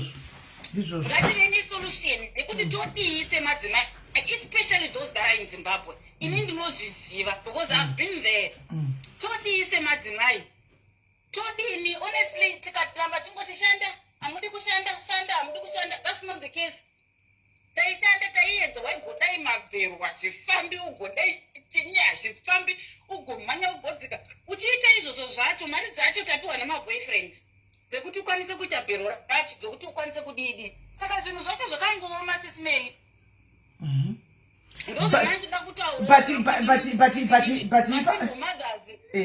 But ipapo munin'ina ndoda kubvunzawo zvangu. Tine vamwe variko kuZimbabwe zvechokwadi vari kungobhinda uko siku nesikati. Handitika saka toti vari kuitawo here futi zvevarume. Nokuti wati hatina choice, panenge pasina choice, of which I do believe kuti munhu wese ane choice. Let's call a spade a spade. Munhu wese pane chatinoita tinenge tine choice. Smelly. Kutaura chokwadi hapana, vashoma vanhu vanohura zvisiri zveshavi. Vanohura achida macircumstances Smelly.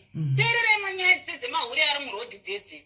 Unoona kuti macircumstances anopusha munhu to that. Hatisi kuramba kola. handisi kuramba mira my query is handisi kuramba kuti masissues ndinoatuma handitika but ukamuudza kuti ndoda kutsvagira basa remumba anokuti handibati basa remumba because inini parodi ndogona kurandire 2000 ndigopiwa 2000 mwedzi wese vakawanda vandakadaro handika anokuti handibati wotsika kuti basa repai konzi ndoda hangu basa rimwe nditsvagire kana remurestaurant kana repai hapana chanoziva nezvemurestaurant ipapo hapo kana zvakadaro because everyone has a choice in life guys nokuti tinavo vamwe vanhu vari kuzimbabwe rai tinavo Masingles ka asiri kutomboita zvekuhura ari kudibhinda uko asi kona ukanditi handika kana ndichibhinda uka kuzimbabwe ndinenge ndisina maybe handina ropa rebusiness because I believe business zvine ropa wodoti utengesewo chinhu hachitengwi wodoti ndichewo chinhu hachitengwi unosvika pakutega ndinde hangu zvekudana nevanhu izvo zvezvo that I can understand you ndisingazivi hangu pamwe ropa rangu raidaro sisimeli but inini ndaitova nayo yangu yandaigara nayo baba ivavo kuti kuti ndaivada vaitondinyadziza kana kumira navo pasaidi but navo yaiva yenduramo ndochokwadi changu ndakazvimirira pamwe hangu ndikutaura ndichitaurirawo vamwe vanga vaine zvekuita kana kuti zvakavamirira zvakanaka zvazvo zvakandiitira zvakanaka ndakukwanisa kushanda ndakwanisa kuchengeta vana vangu ndakasiyana navo baba vaya handisatuiti izvozvo handida kana kuzvinzwa saka nandiringoti hangu inini most of these people nenyaya yakaita ikonomi yedu singumadza unotsvaga chimurume kwete kuti nokuti unochida handimanzwa kolabva kutaura kuti anga achiti isinawo choice kuti varume ndo vakutotimhanyira its because ane mari kana usina mari usina pekutangira hapana anokuda unodiwa but unodiwa as in iwowo ndo unongochitotorwa advantage of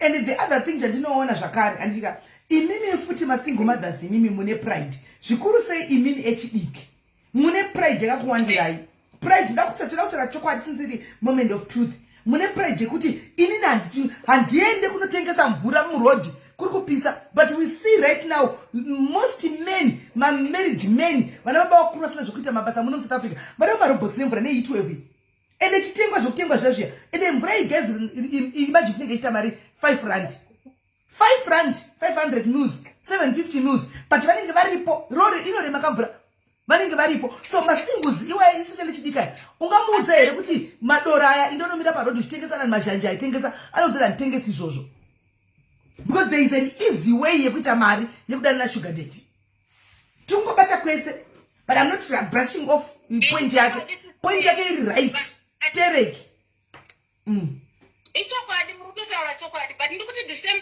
person iyeye mupeika TOS auye kuuk munoti anozviita here kana ane shavira kanifamba ndochoisa ndiri kutaura kai saka kana dema pasina COS ucharamba uchidanana mudhara uyu kusvika ndokazvo ndataura kuti choice ndozvatiri kutaura sisimeli kuti tiri kuabuswa tiri kutorwa advantage of nokuda kwenhamo aiwa imimi ndimuri kubvuma kutorwa advantage of imimi sometimes ndimunobvuma kutorwa advantage of nekuda kwenhamo you allow it you allow this man to take advantage of you because iwe pachako you got certain jobs that you will never do you got certain hustles that you will never do chaunongoda iwe sugar daddy is money way out saka kangoya kakadai anondisira mazimari kuenda mba kwake kuti handi tinotengesa pachiyadzwa kandi tinotengesa kuma tichifambe netsoka tinezo makumbangu akurwadzana ndingazvikwanisi makumbangu akurwadzana ndingazvigoni andida zvinhu zviri isi saka ipapo ndochokwadi zvacho sisimeri handirambe iyoyo ndochokwadi zvokuti taialawa because of kusada kuita zvinhu zvinorwadza amen thank you wapedza masports thank you very much Kola thank you yes that's the truth because chokwadi munhu tingatoramba chingu vakadzi vasikana vangati chokwadi chikula akatimirira chiti kwanzi hakuna zvokuita chokwadi hatidi kunyepana ko variko vari kuita sei vasina maboyfriends ari kuita choices plus maslay queen haadi kuita basa rinorwadza maslay queen havadi vanoda easy money yekupiwa mablack card vachinoswipe mari dzavarume vachinoswipe ndo zvavanoda hello Kola welcome back. Hello, Sismeli Ndadzokashe. Just to comment and to add to what you were saying. Zvataurwa naKola hazvina kuti uri muzimbabwe kana kuti uri muuk, but it's a mentality. Tiri kuzviona vanhu vari kubhayiwa nemacos muno, ndo zviri kunetsa vanhu vacho. Vari kuuya futi vane mentality yekungofunga kuti ndinochengetwa nevarume, vamwe havasi kutombosenza zvachose. To be honest with you, relocating kana chiusafunga kuti uchachinja. Sis Melly, we follow you. You are doing extremely well. Muri mu South Africa imomo. You are living life in South Africa. And to be honest, even if you relocate, apana chinombofa chakachinja muupenyu wenyu, because it's within your mindset, mentality yenyu to work hard. Saka zvataurwa naKola, sorry to say Kola, zvokuti unoti kuZimbabwe hakuna choice. How mabvunza mubvunzo wakanaka kuti ivo vari kuZimbabwe vari kubudirira vasina varume vari kumbozviita sei? And look at vanhu vanobudirira muZimbabwe, how did they start their business? Vanhu vanotanga sei? Hapana munhu anombotanga pamusoro. Iko kutengesa madomasi ikoko. Takauya kani kuno kuUK, Sis Melly, taiklina mudzimba dzemadoctors, kuklina chipiwa 20 pounds, tisina mapepa. Tichinotenga tichidi. Poverty is the mentality. Vakadzi hazvina kuti uri muZimbabwe kana kuti uri kuUK kana kuti muno muUK vanhu vari kurara usimbe chaivo vachitadza kumuka kuenda kushift. Tiri kuzviona vachingoexpecta kuti ndichawana murume achandichengeta. Saka in a nutshell, what I'm saying, vanhu pane bhuku rinotaurwa kunzi hanzi think and grow rich. You need to think kwese kwauri. If you look around pese paunengora hanzi there is an opportunity. Pane chinhu chete chiri kutoneka chekuti unototi even kungave kutengesa madomasi, but kana mari yapinda muaccount haimbonyorwa kunzi ndeye madomasi. Kana mari yapinda imuaccount haimbonyorwa kunzi ndeye clinic. Of course. Saka izvo kuti hanzi kuZimbabwe hapana. COS vauya nayo vanhu, but tiri kutoona muno neCOS yacho vanhu vari kutoita usimbo usingatomboita. Saka women, let's think. Location haimbofa yakaita kuti ubudirire kana kuti chi. Yes, unogona kuti tauya kuno kuUK kana kuti tauya kuZimbabwe, but poverty, it's a mentality. It's just as simple as that. Ndapedza zvangu. Thank you very much, Kola. It's a moment of truth, guys. Let's not take this personal. Don't personalize. Antika, it's a moment of truth. Antika, we are trying to help each other. Antika, hello, Kola. Are you? Yes, what do you say?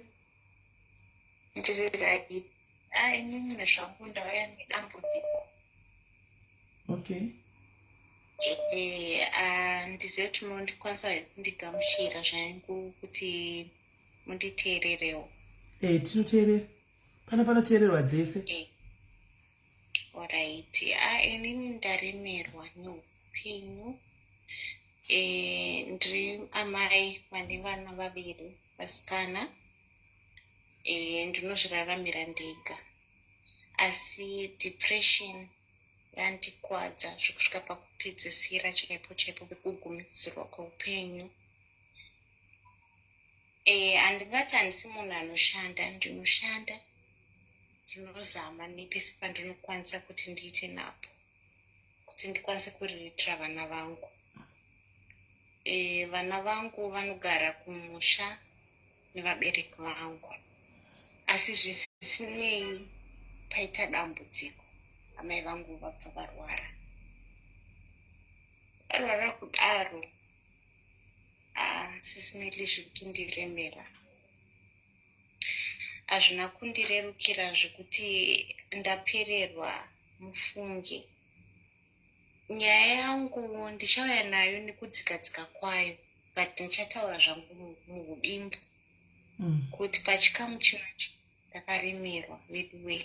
Kutosvika pachikamu chokuda kutoti wedway kudai ndafa zvangu, because ndakundikana. Ndakundikana neupenyu, Sis Melly. How old are you? I'm 37. Okay. Yeah, I'm 37. And ndakaomerwa, Sis Melly. I tried, ndoenda kubasa. Ndogona kukuratidzai zvangu mari dzandinobuditsa kuendesa kumba kunobatsira mama. Uri mwana wani? But ndikukundikana. Uri mwana wani? Ndine vana 2. Ndoreva kumba kwenyu uri mwana wani wamai?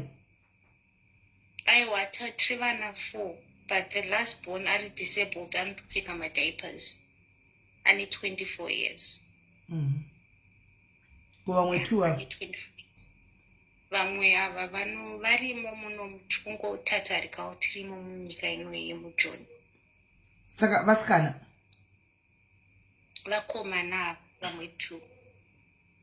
Saka problem apa pachaishayo ndeyekuti wakundikana kuti zvirongera kuti problem chaicho hatinde paproblem chaicho. Ndikukundikana kumita mama means sekurapisa mama means sekuriritira vana. Ndiri kushanda handidi kunyepa. Handisi munhu hanzi anokundikana kana kuti hanzi chii, but ndasvika pakuremera kuti manje ndozvifambisa sei. Ndine munin'ina wangu anopfeka madiapers, ndina mai vari kurwara, izvezvi zvane maronda mudumbu mavo, and pane matesti zvizvi zvinenge zvida kufambirwa zviri kundiremera. Saka ndachindezongoturawo zvangu mutoro wangu panapa.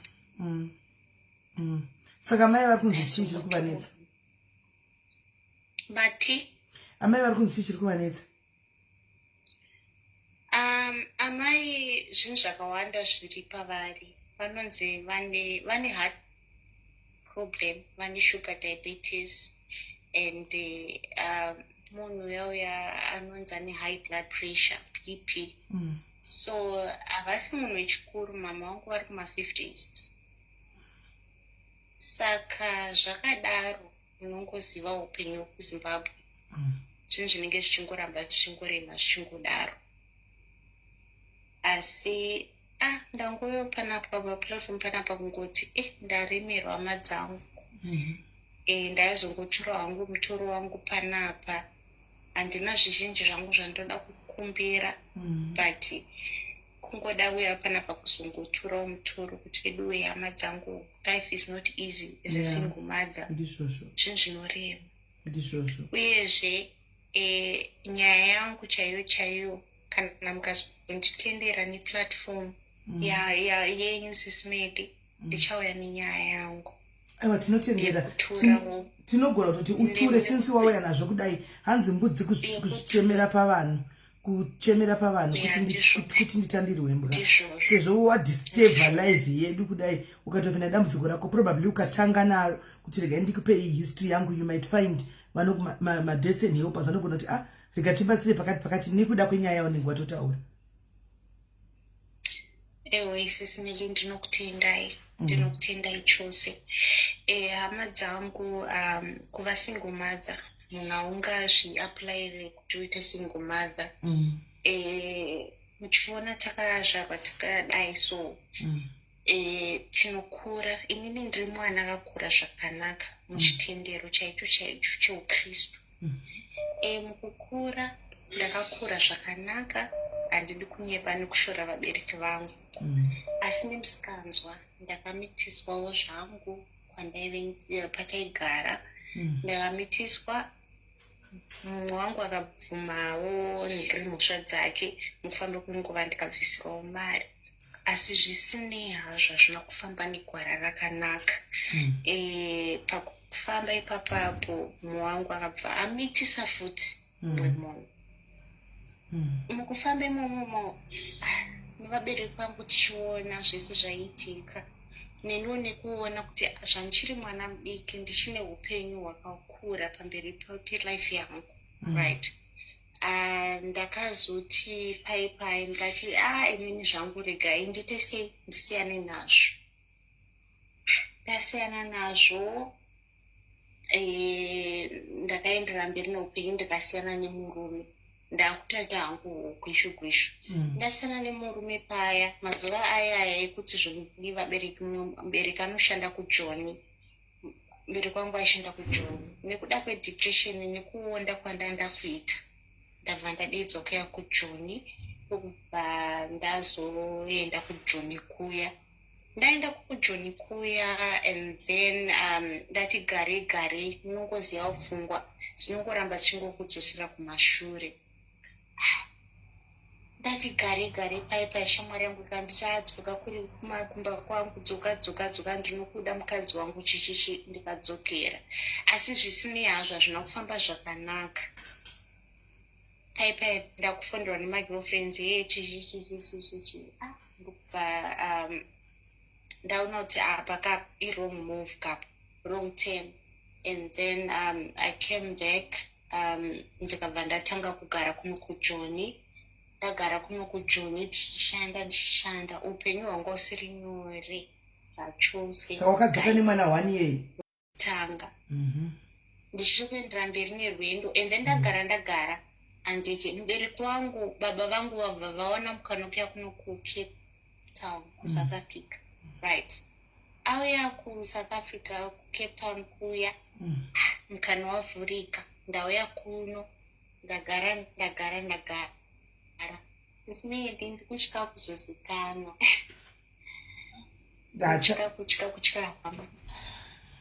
Asi handisi kuzoti nemo zvamo, asi kutya kuzikanwa because hana yangu ikurora.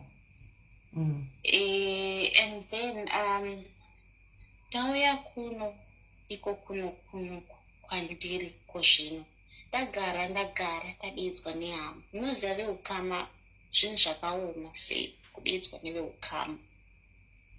Tadedzwa ndiri maoko veukama. I think ndichauya rine rimwe zuva ndava ready SIS MELLY. Alright, hatidi kumanikidza. Kana waaredi akowozouya. Ndichauya ndichiri ready because handisati ndaready because zvinhu zvachona zvandinenge ndichida kutaura ndinogona kuzikanwa zvikazonetsa pamberi apa.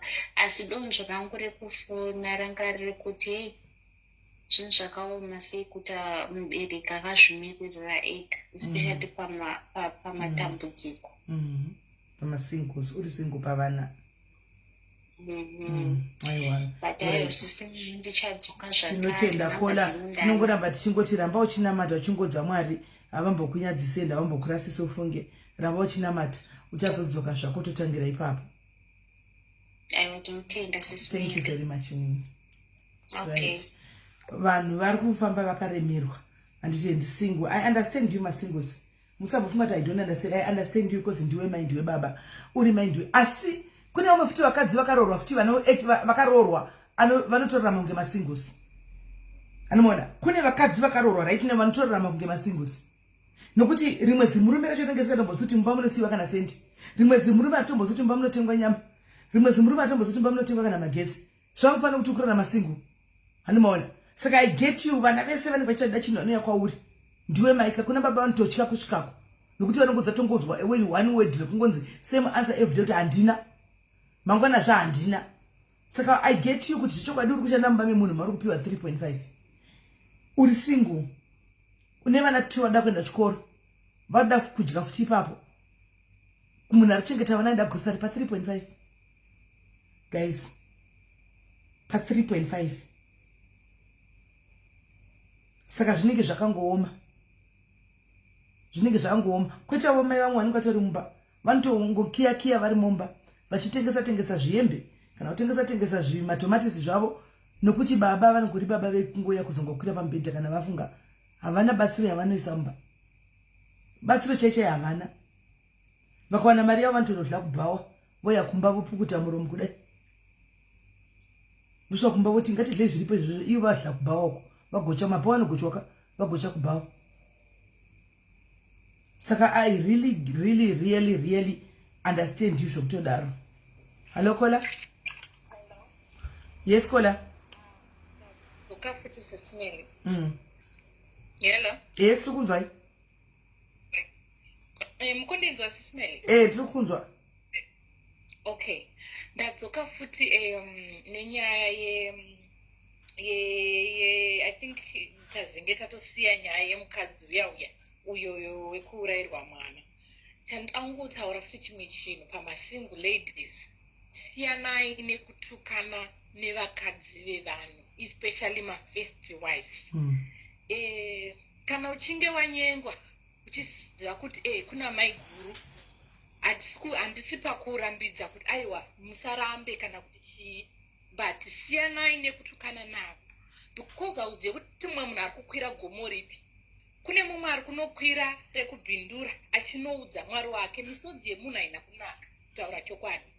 And hauzive mumwe munhu kuti ari kuenda kuna sekuru ani, hauziye mumwe munhu kuti ari kuenda kupi. Siyanai nekutukana nemadzimai vakadzi vevana. Akanga akuaprocha because kana tikadzokera panyaya pachitaurwa nemukadzi uyu, mukadzi muhombo angatoti hanzi ndakatombomuaprocha tikanorwa. If this lady dai akanga ari mumwe uyu wechituwe angadai akati aiwa nanzi kuda kurwa nemi akatotiza akaenda because ndiye akanga ane mhosva.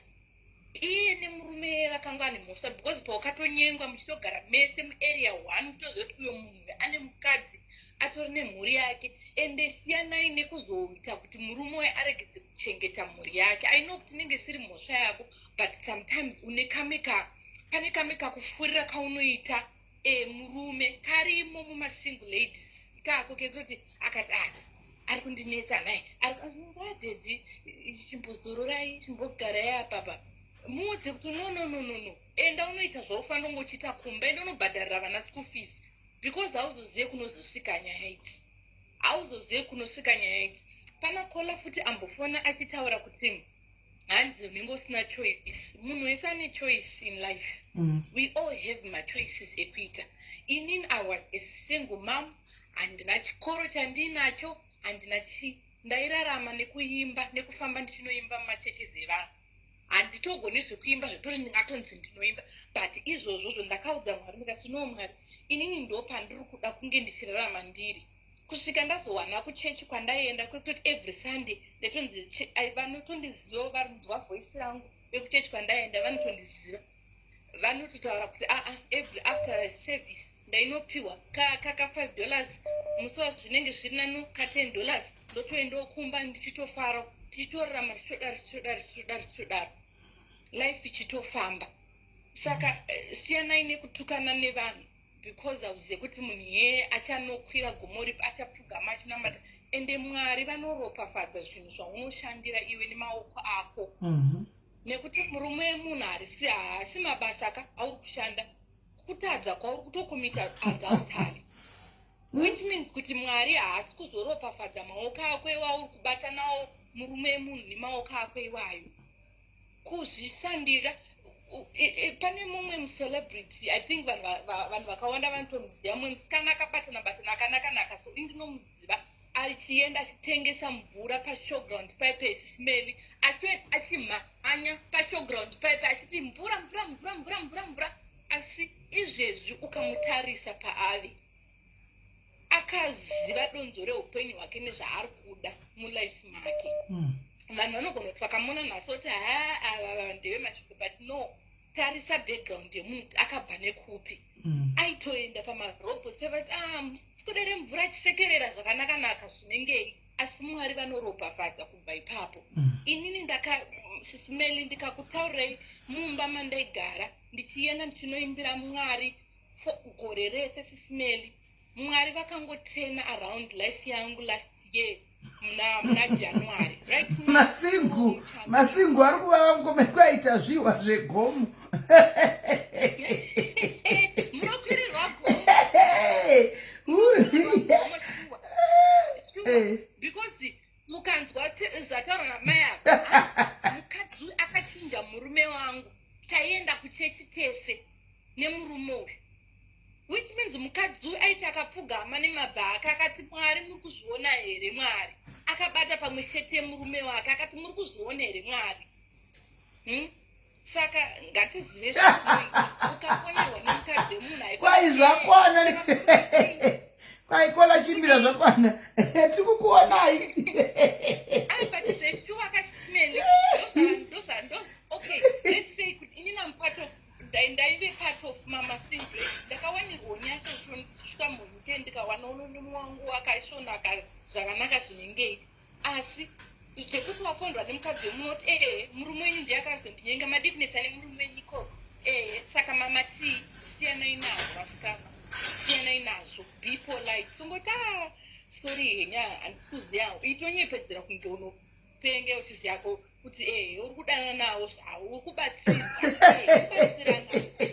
mubhaibheri zvevemo SIS MELLY nasi yako kolaka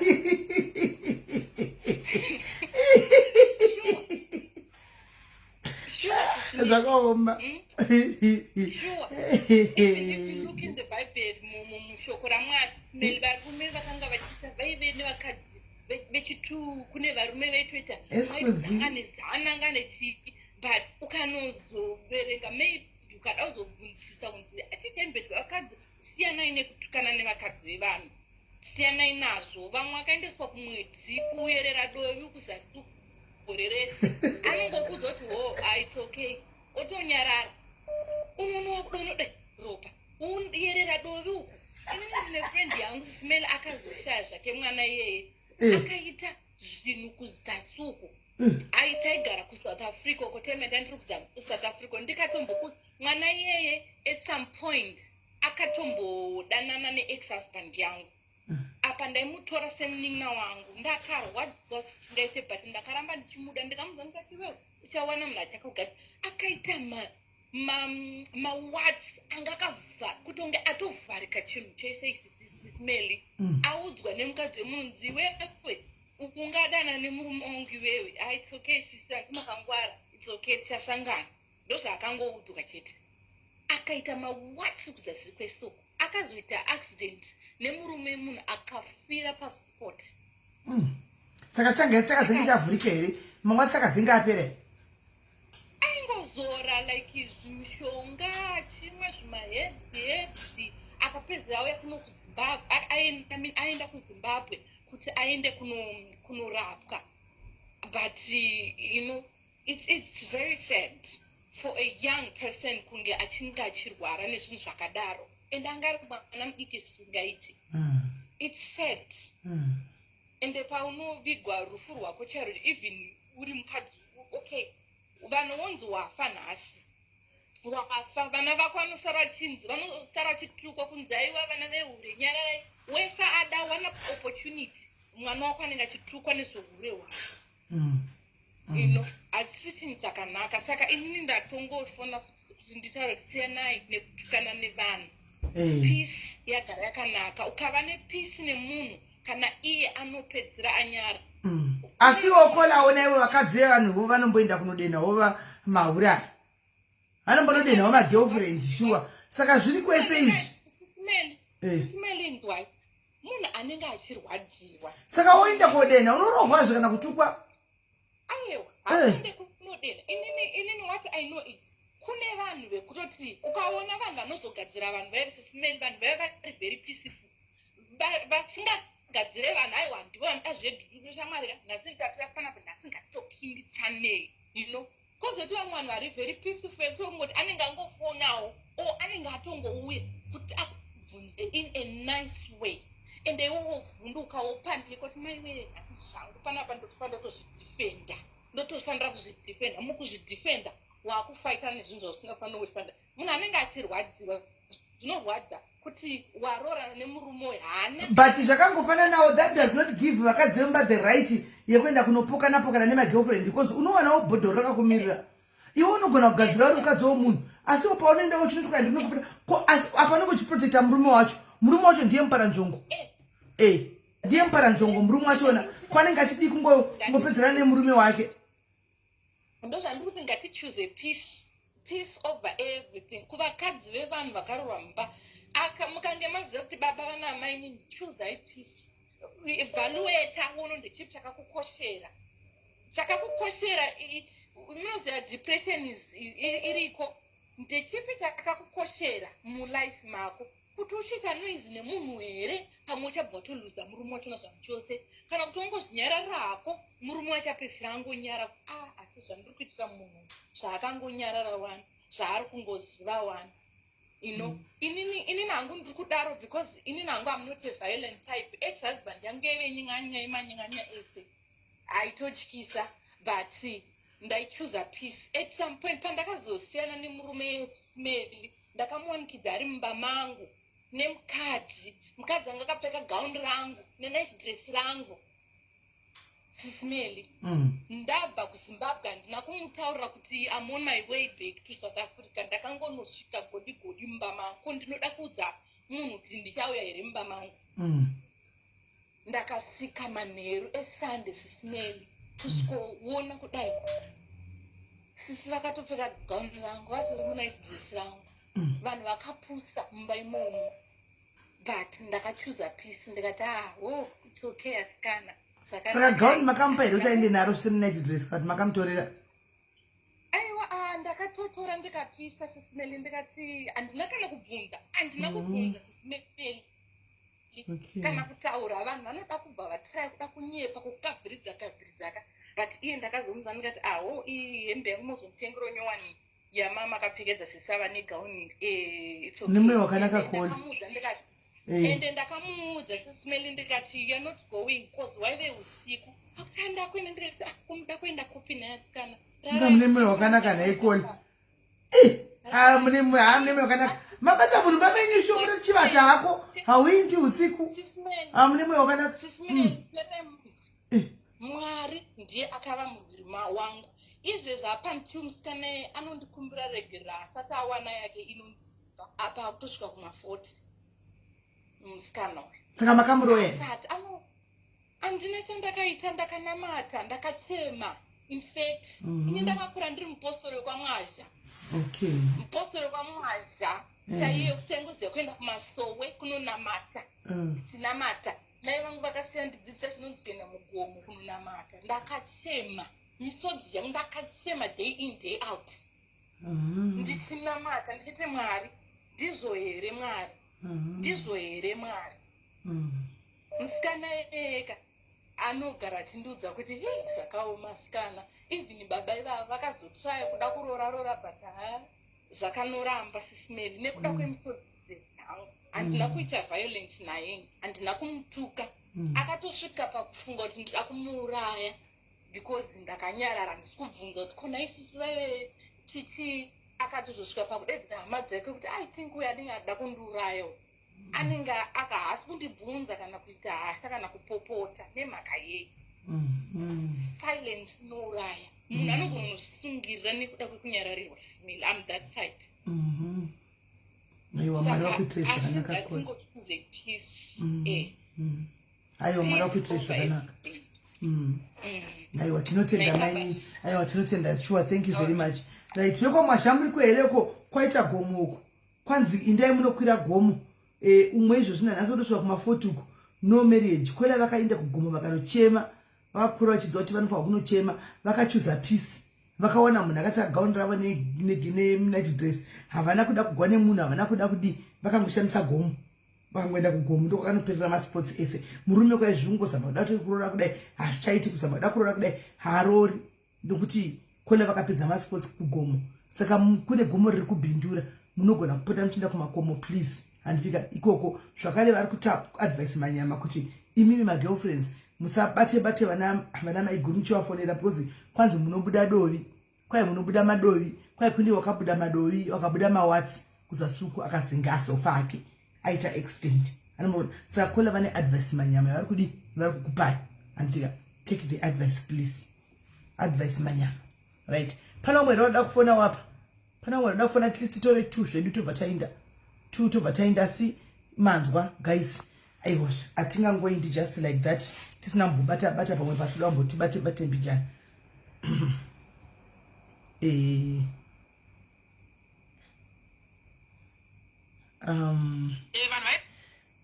ari kupika nhangu achifona right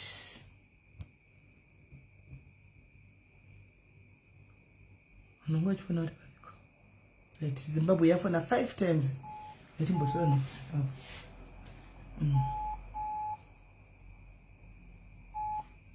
Hello, Kola.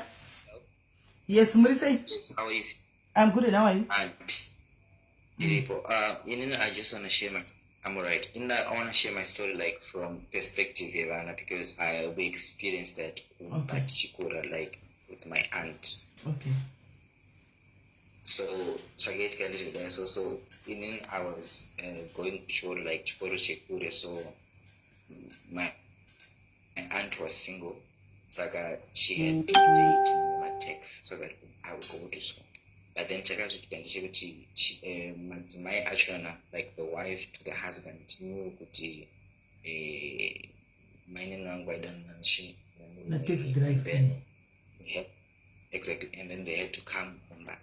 So as we were young, I think I was around grade 5, 6.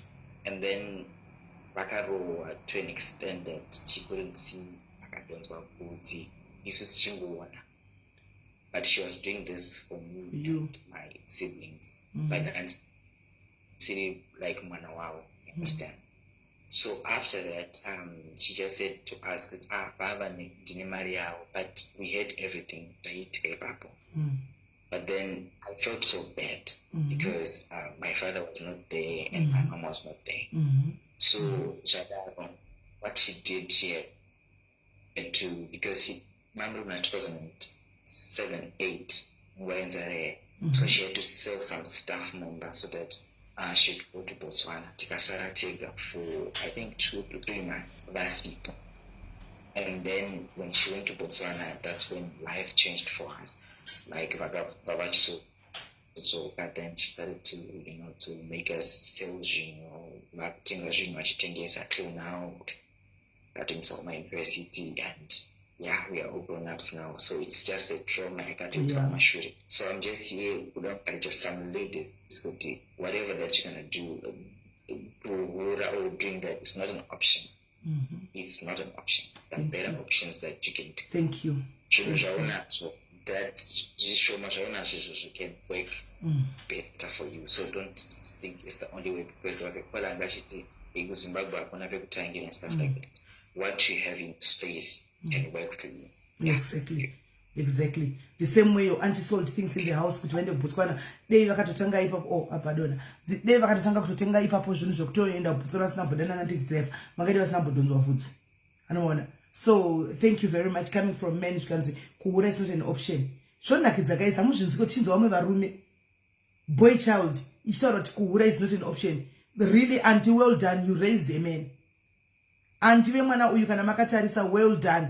Because vana vemazano vanotoda mutsetse guys. Pakati vemagara apa vanotomada pada zvisingaiti. But hearing it from a atora ndiri kuuniversity, mwana chitika chara kuti kuhura is not an option. Well done boy. And well done tete. Makagona makarera varume chaivo chaivo.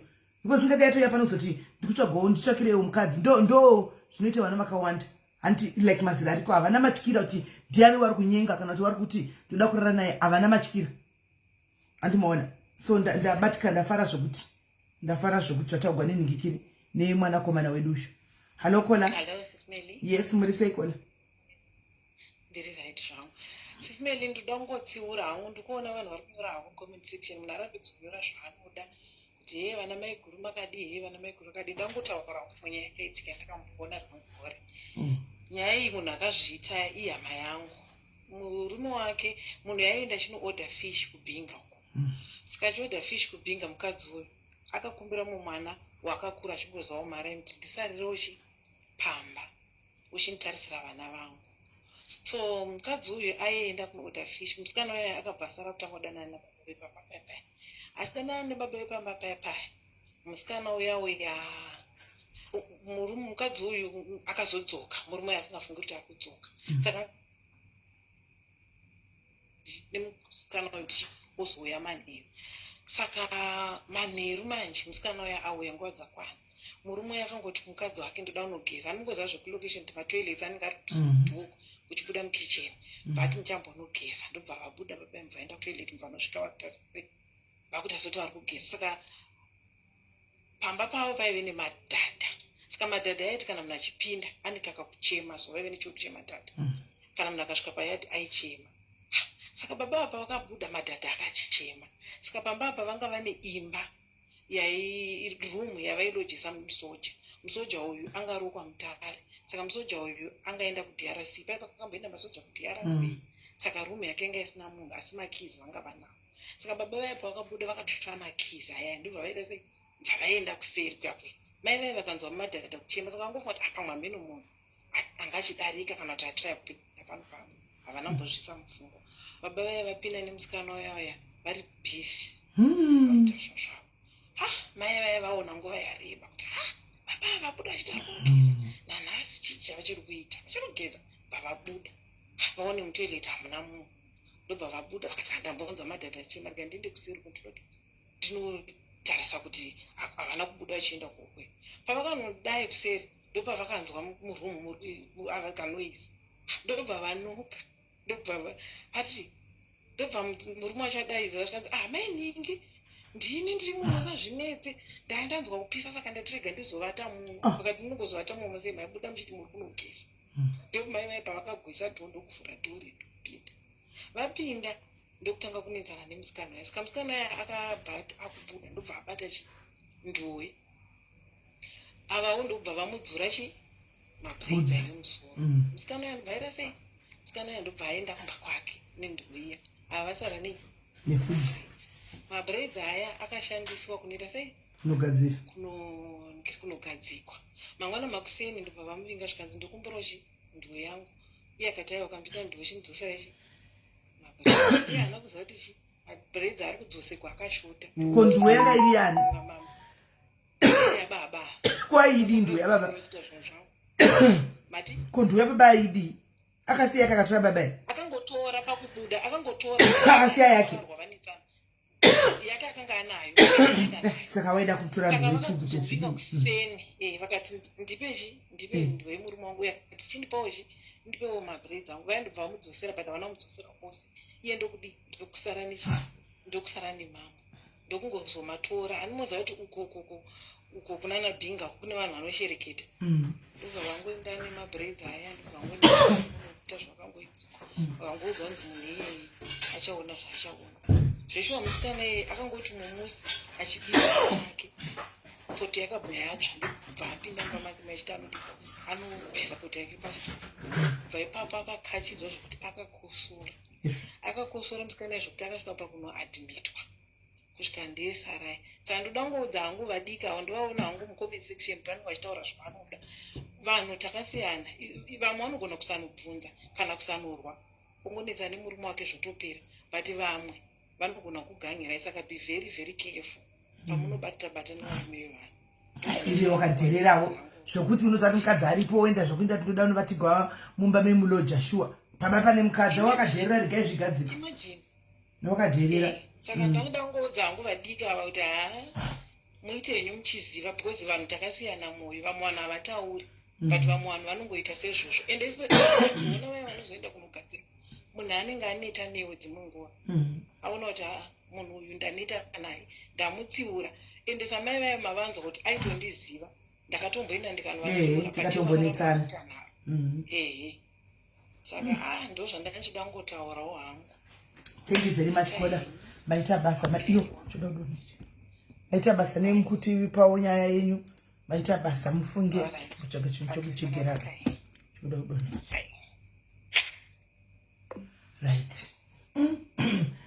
Tadzidza guys tambotandara chirega tingoti tindi hatinyanyi kuda idi kutaura chinyaka tozotaura mangwana tatizotaura mangwana nditika itichingwerege kadai taida kuti timbonyatsa kutauriranawo nekungoonesanawo guys nenyaya dzema-COS dzandogara kuudza pano asi ndahwa nekukuudza chingokudza nyaya dzema-COS hamuteerera hamuhwi ndahwa nekukuudzai nyaya dzema-COS pano daily nechinisana nemi muchitaura zvamunodawo kana zvazoputika kudai takuudzai nyaya dzema-COS dzaputika munoziva kuti nyaya iyoyi yakatombouya iri kunetsa masiti yakatouya kwandiri kudhara iyoyi kunetsa masiti kana mudomwa mawachiya chimwana anonzi Grey achiti SIS MELLY vana namba chichi yakatouya kwandiri nyaya ichi ndikati idzi nyaya dzemasocialites idzi plus ina handidi nyaya dzimwe tozoda kuzitaura dzabuda kudai kunzi nditange nenyaya dzevanhu zvonetsa kaisa handizvidi but nyaya iyi taidoziva kare handiti maona taitoziva kudhara nyaya dzema-COS guys dzinonetsa handiti maona zvinonetsa nyaya dzema-COS musangokambira handiti if diaspora is not for you, stay where you are. Hanimona, diaspora is not for everyone. Stay where you are. Noti chinoitika ndichoti munhu anenge atrasta zita. Hanimona, ndakambokuudzai munhu anenge atrasta zita. Ndikatombokuudzai futi pano ndikati kuZimbabwe vanhu vanosupply izvo zvinodhaka mazita makuru anozikamwa. Anambokuudzai. Ndikati mapurisa ari kungozviitisa kuZimbabwe. Vanotozikamwa kuti vanhu ndive naani chaivo vanhu vakuru vanotozikanwa but hakuna nevabata because mazita makuru. The same applies nekuma-COS pane pachandasta ndikaishindotesa ma-COS nasi mose ini ndodla mari yenyu because muchatita trust SIS MELLY hayi apana zvavangambotiita Mundoditaura mari dzandotaura mutenga. Zita ndorinengera chashanda nditi. Munhu wese akabirwa kana kuti social media natikupi panenge pachanda zita. Munenge matrasta zita. Ati ndizvo. Gutsikanai vasikana nevakomana zvamunazvo. Anti muri kunzwa gutsikanai. Matiro edu atakuita mariko zvinoka, we are prying on vulnerable people. Gutsikana nenyaya dzema-COS idzi. Muchawira pamwe pasiripo pekuti munosvika pakuzodemba. Ndado wangu tsitsi nenyaya yemwana waShu achibhatani kuti zvi ongodzembereka ari kuZimbabwe. Munhu angachiita mapeace job ake Christmas inoyo, wanga uchanonga nongo mari yotengera abereki raisi ione chine huku. Asi zvinongotemberera ari kumusha. Unotoona izona achitaura kuti ane stress. Andone stress. Inini hangu gaizika. Ndigaindikodzoka nenyaya yemangwana. Mai mazowe should do right by this child. Chokwadi chakanaka vasikana. Chokwadi chakanaka handiti. It's not a case yeku blackmail. Handitika ya case yekuti takuchitaura navo kuti aiwa kamadha chionai. Life yemwana yapa stand still. Handiti chita yekuti mumubetsere alright kana adzokera kana atange kunoita life yake ikoko kana zvanga zvichita because nyaya pafair chako zve-COS yakuchina. And pa district zvisingaiti because pane marriages are involved. So for that mother, please compensate mwana ushu. Because zizuro takati vanhu vakati amukompensate anokompensate achitengesa tawo nyaya marriage certificate. Kuti munhu wamakachatisa isa indakatoti akachata nemunhu wake, zuro ndatoti akachata nemunhu wake, saka kuda girlfriend yakati chete kuti vatichi vagowana kuenda vese. But pandazinzwa ma details nase kuti kwakanoto munhu akatobhadhara mari akanzacha aiwa guys tingataura zvimwe vasikana ngativei fair. Pative nenhamo mbiri yekuti wabva kuzve South Africa kuya mwana uya wakuZimbabwe kutambira ariko pane nhamo fite kuti saka muchato ndodi izvo zvi from zvanandichiwa kuti munhu wacho wakatochata naye hatomzivi kune vakachatiswa pa 1 ndu dei zvofamba sei hati muchita makamira mose kuzvino pasi zvoitwa sei. This is not correct guys. Tesingadi kuti taure zvinhu zvakadai. Ini mazuva ndinotova respecta zvokutodaro mufunge but apa patiri respect manje mazoika kana mukoma apa paka tinomira timire let's stand. Inini I stand for the truth and I stand for justice. I stand for the voiceless. And it tichi masola ndocheche vari kuchema ndategwa contract makatora masola ndi masola akaenda mumba kwenyu here vakoma. Ibhadharai masola vakoma mungona ma 20,000 ekubhadhara vanhu nema 10,000 ekubhadhara muSouth Africa kuno kumucheza kubhadhara mari company yati masola yakaisa masola kumba kwenyu timuone magetsi. As we make sense guys. It's not even making sense. It's not even making sense. Tesingadi kuti zoita noise pasocial media every day pachingota gwasta ravo nenyaya dzisina nebasa resense. She can just do right by this nyaya yongopera iyi. Animona. Ndinotombori nomwe ndinemwe mwana wangu ari pana pamudiaries ari Cape Town uko. Ari kudiaries ari Cape Town uko. Akambouya futi zvine nyaya yenyu mai mazo. Ini munoziva munhu makatorera mari mai mazo. Akakudza kuti ndakwenda ini ndiri mudiary ndakwenda kuna SIS MELLY. Munomuziva. Akauya kwandiri akataura nyaya yake. Ndikati kana vasina kukupa mari iyoyo tozotangira ipapo. Imakazomupa mari akudza kuti ndakwenda kuna mama Melly because ndikiri ndiri mudiary. Hanzi iya ichatira SIS MELLY. Unoziva situation yemunhu anenge ari kuno kuZimbabwe. Akabhaizawo pakuchata. Pakubhaiza kuchata akabhaiza but unoziva vana ava vafana vanenge vasina kuchangamchangamisa zvamakaita. Pa-understand ipapo. Vanenge vasina kuchangamchangamisa zvamakaita. Because the moment ndakaudzwa zvamutotenge yakatanga kujambuka ipapo. Anenge achitiraye kuti anenge achiti ndikuitira chiyo ndapinda zvangu zvaita. Remember ma-COS apa vanhu pressure. Apa vanhu pressure.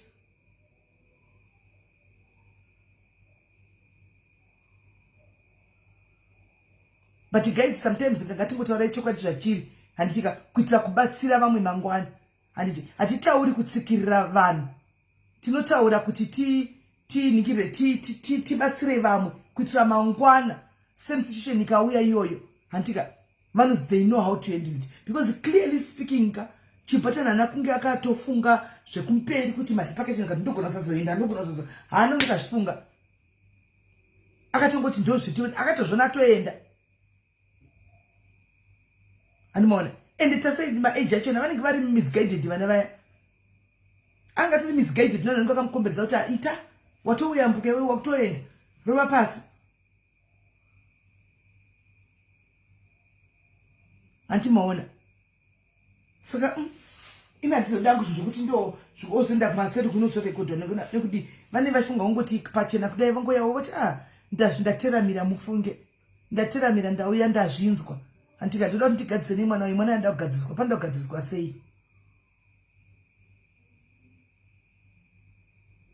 panoda kugadziriswa sei vowila votaura nemwana uyu vogadzirisana zvinenge zvakangonaka nokuti life yake yatomira mufunge izvozvi kunoti kunodhivhosa paya panoda mari dhivhosi umbotengeswa paseparation nemunhu usingasivi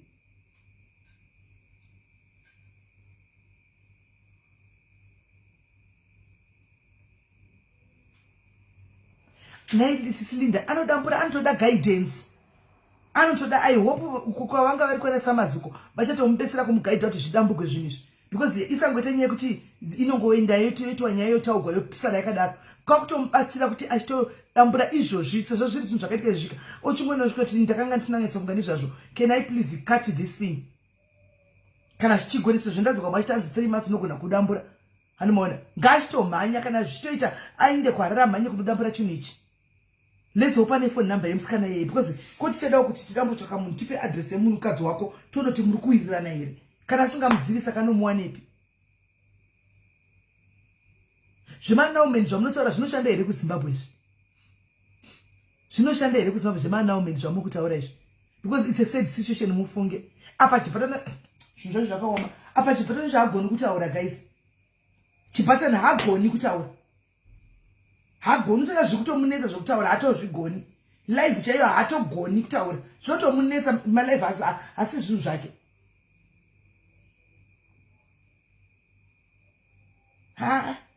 nyaya yemwana uyu ka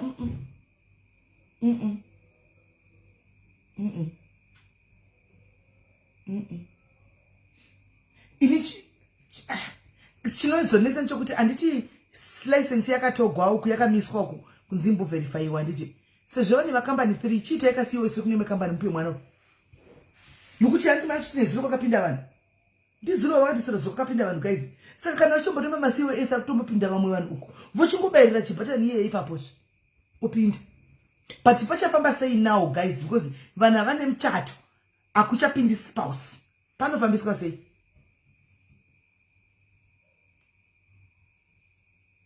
hanzi do you speak members way behind andina mutana navo behind nandivangu chifunga china pataura she must come ivo kana vachida naye Audrey tingavateverera kunovatsvaga naye Audrey ivo vanoziva kuti kwandinogona kundawo ndikati nyaya chitaugwe zvakanaka ife ite fe tibatsirane kuti mai mazowe chidai mudai kuti nyaya ipere shine vakemu saka do I have to go kumashure kwavo azviiti guys kana ndiwo unditongoda nyaya dzavanhu Audrey kunge ndinitsvaga nyaya dzevanhu hazviiti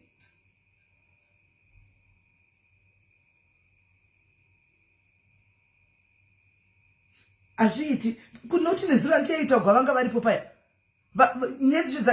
zvinhu zvacho zuro zvanga zviri opposite zuro ndakatomira navo pazuro paya pakatagwa nyaya ndikati takatomira navo kati vana chibhatani chichichi but nhasi pakuzongobudiswa machats nemavoice note ndapera pavo zvinhu zvaitagwa nezvanhasi zvasiyana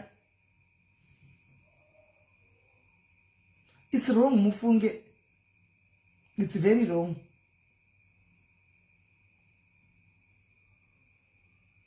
it's very wrong mufunge sometimes ngati dzei kungotaura chokwadi ipapo hatisi kutuka satituka muziva hatituki tongotaura mafacts chokwadi ivo munhu mukuru kana achiona zvechokwadi kuti zvinogona kushaisa rugaro nepeace zvazvichataurwa izvo kuti misodzi yemunhu misodzi iyo yachibhatani inogona kwavhiringira zvakawanda hanimaona kana vachida vanongoenda kuseri kune hama dzinote kana ngoya kwatiri SIS MELLY chiitai kuti mwana uyo auye ndinzwe kuti zvinhu zvacho ndinokwanisa here kuti kungove nemwoyo chena uku zvingofamba zvakanaka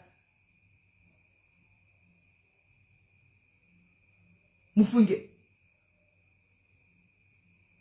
kwanzi munhu mukatukwa tikanyaripa varaidzi noti mazano ndiri kutotukawo zvinobvira Nchatodi zvangu kutuka ndisi munhu wokutuka zvangu but unotohwa kutotuka tombotuka ndombofila zviri bhete andiona zvokungotuka unoti vanhu vanongotuka zvokumhanya saizvo zviya kungodherera kuya kuti chingotuka ndichakanyara hazvinazvo basa but chokwadi munhu anenge achinzochero vakazotituka asi ndamira kapa chokwadi chibhatani hana voice uya mazvionera haagoni kutaura hana voice and if we don't stand up for him ka inongofa yakalodha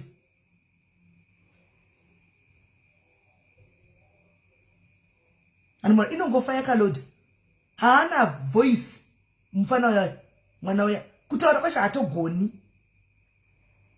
zvokuti vakatomira naye apa vanomusiya mukoti ndosaka ndati aiwaka isusu hedu the voice of the voiceless ndo vatinotaurira ivava ndo mavoiceless atitaura ivaya ndo vatiomirira ini madzamai mazoweka kana makandasi andika handidi kutukana nemi kana kudini ndongoda kuti tai right by mwana uyu chete kuti muite peace do right by this child ende wemiki usapinde nyaya dzausingazivi nezuro ndakagwa chituka ndaida kumupa kosi une makosi iwe miki waida kumupa makosi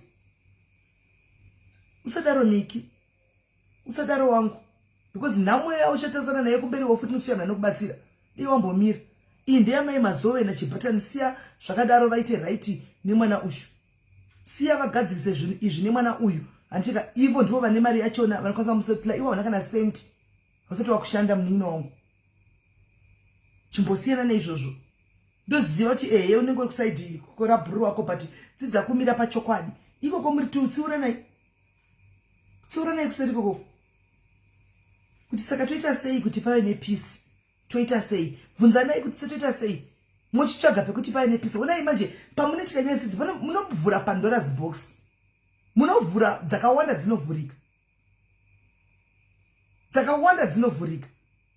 ini pana pamemazo munotozviziva kuti kune nyaya dzimwe dzinouya kungoti ini guys handitauri nyaya dzevanhu handisina basa nadzo ndisina kana basa nadzo nyaya dzevanhu ndichingoti vamwe vangwe pakampani I respect that animaona ukanaka kuti sodenira tongozobhoika unozvangu kuti but it's not right nyaya zhinji zvandotaura chini ina handigoni kublackmaila vanhu kaini kuti ndinganda kuti iwe ndine mazinya yako saka chindipa mari no handiti izvozvo atimaona dei tichidzibata ndofunga vari vamwe vanotodzibata dei vahwa nokuhla ndambonyara kukomezeshe ndikati guys ko munokupuwawo mari asi ndakanyanya kupusa timungupuwawo isati mbopuwawo wani zviri kufamba sei but anyway inangu mari yacho handidi ndoda hangu mari yekuita zvakanaka ndoda 2 cents dzekumira hangu pachokwadi ndoda mari yekuti tikasangana kumafaro munonotengera doro tichifara pasina zvinyanya izvi because ndodya mari iyoyo chibhatana chichema zvozobuda here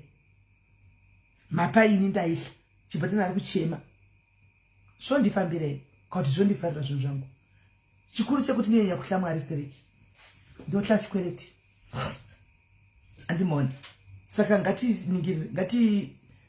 itai right mai masowe SMS itai zvinhu zviri right mai masowe uyai ndikubatsirei kuti muite negotiate nemwana ushu kana muchida if you are willing just gola mixeri anditika munzwe kuti mwana ari kude arerutse mwoyo wake munokanganisa onai zviprofita zvamungobuda atichazivi ari kurekwa kunzi kune munhu chasungwa akazodididi mwoyo wemunhu zvikuru sei kana makamukanganisira zvasiyana nekuti munhu anongotaura zvaanoda kusina mukachiza kuti nemwe ndiri clean hapana zvazvinoita but mwoyo wemunhu muchizoziva amwana ari kudzemberera kuzimbabwe mwoyo wake chacho unogona kutokudestroyera izvinhu zvakawanda mwoyo wake chacho unokanganisira izvinhu zvakawanda hamudi izvozvo vakoma wangu you don't want that talk to this child right now zvaitika you might be feeling ashamed and embarrassed hazvina basa zvinowanika tinoita mamistakes tese tinoporonga hazvina nebasa rese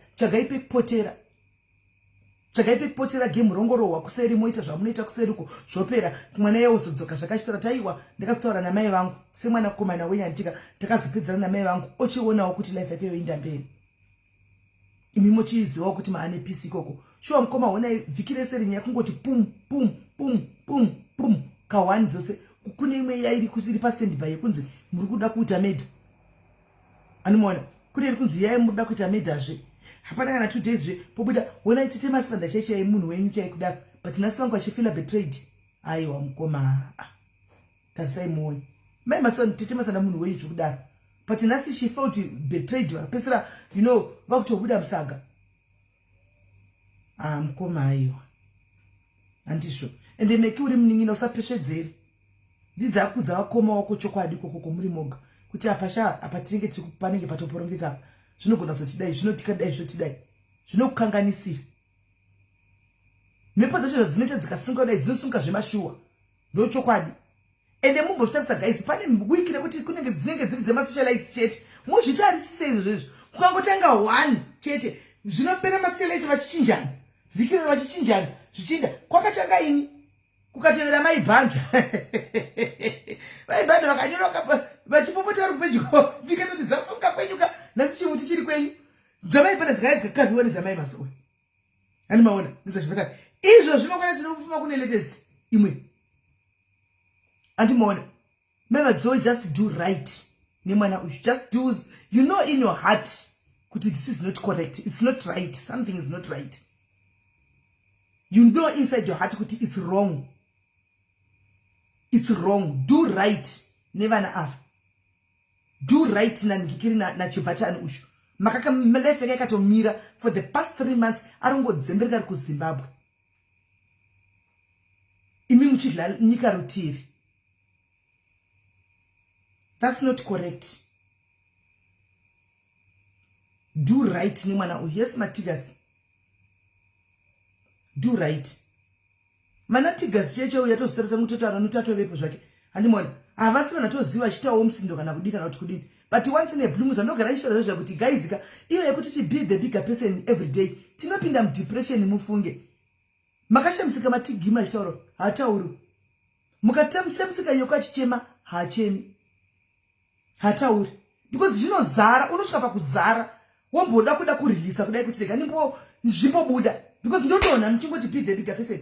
Be the depression chingwanda usekwa because amuzivi zvotenge kuti ndatakura zvingani moyo wangu wazara kusvika papi nemusingazivi. Nemchingoti aiwa ngavanyara. Aiwa zvinoda ngavanyara. Asi aswalo wakamunhu ari kuswalo ari kutsenga negative every day iri kupinda iri kuzara ibza unopesa kuti ungochadonha uchifamba. Saka kawari unombobuda wombotaura zvopera wombo izvo zvinkaona kuti relight seika you don't want to know me guys tudowa kutakareruka kudai kuti amapepa ini to drama iko kaya ndakatoteka kaya drama kaya guys ka I'm not proud but ndakareruka guys ndikuwa kuti iko ndiri light very light ndakatonga nichatodona ne depression ngeni chafa kungeni chatona.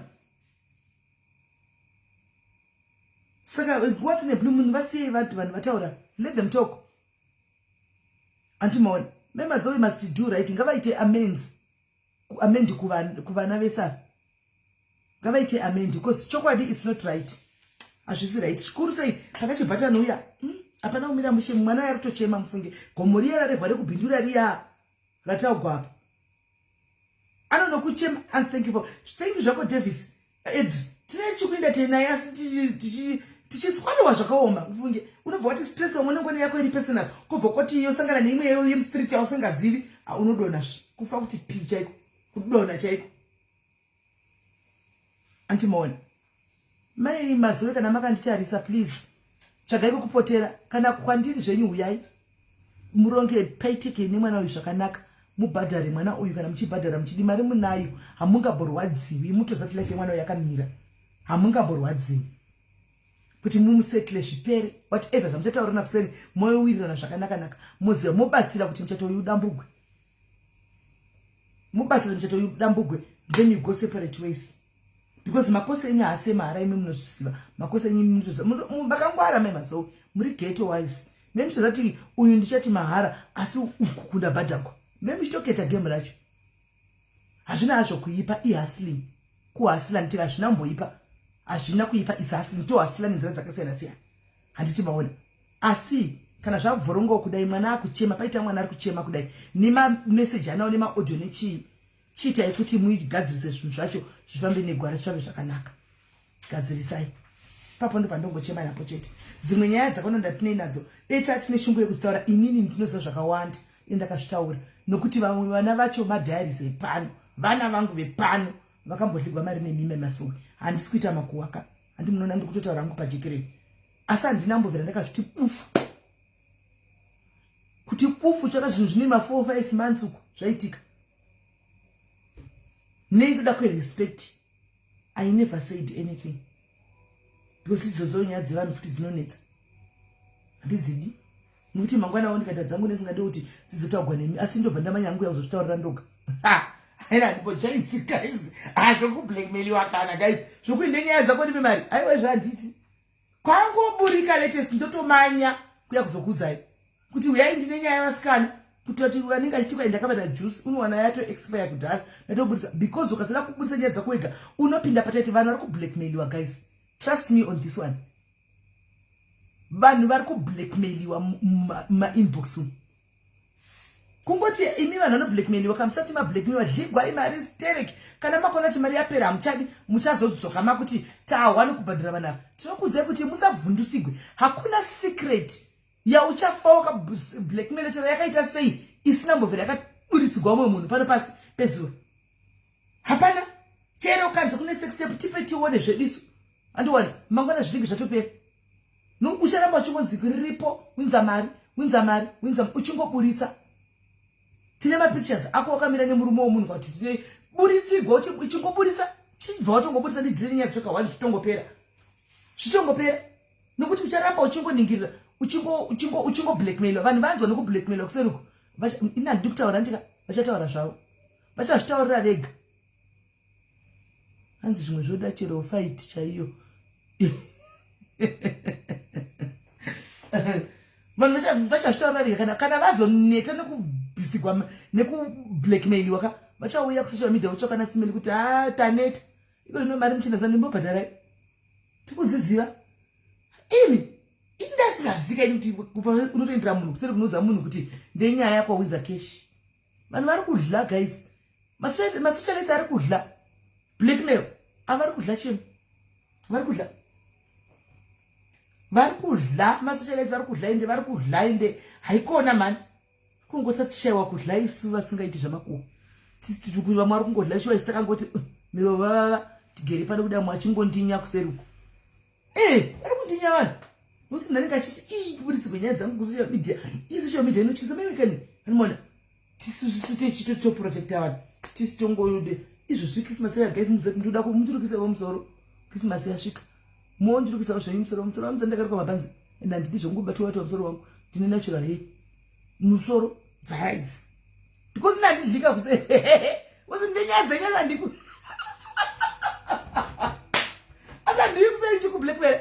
Hanzi Serena zvinachoniswa. Aiwa chonise kwakurasika papi. Saka ndirega majari zangu achidligwa. Mari usadaro iwe. Musocha kugodzekwa inbox mako uchinzi chionise tine nyaya yako takuikanda ku social media. Ndopachataura dei simeni vakataura musiya. Watiki kutaura. Ngavazive madiaries kuti imkana maita nyaya yamashwa. Mukaona makokodzerwa kuseri kuchinzi ndine nyaya yako. Ubva wamanya kuzondipa inini yacho ndiburitse. Washwa.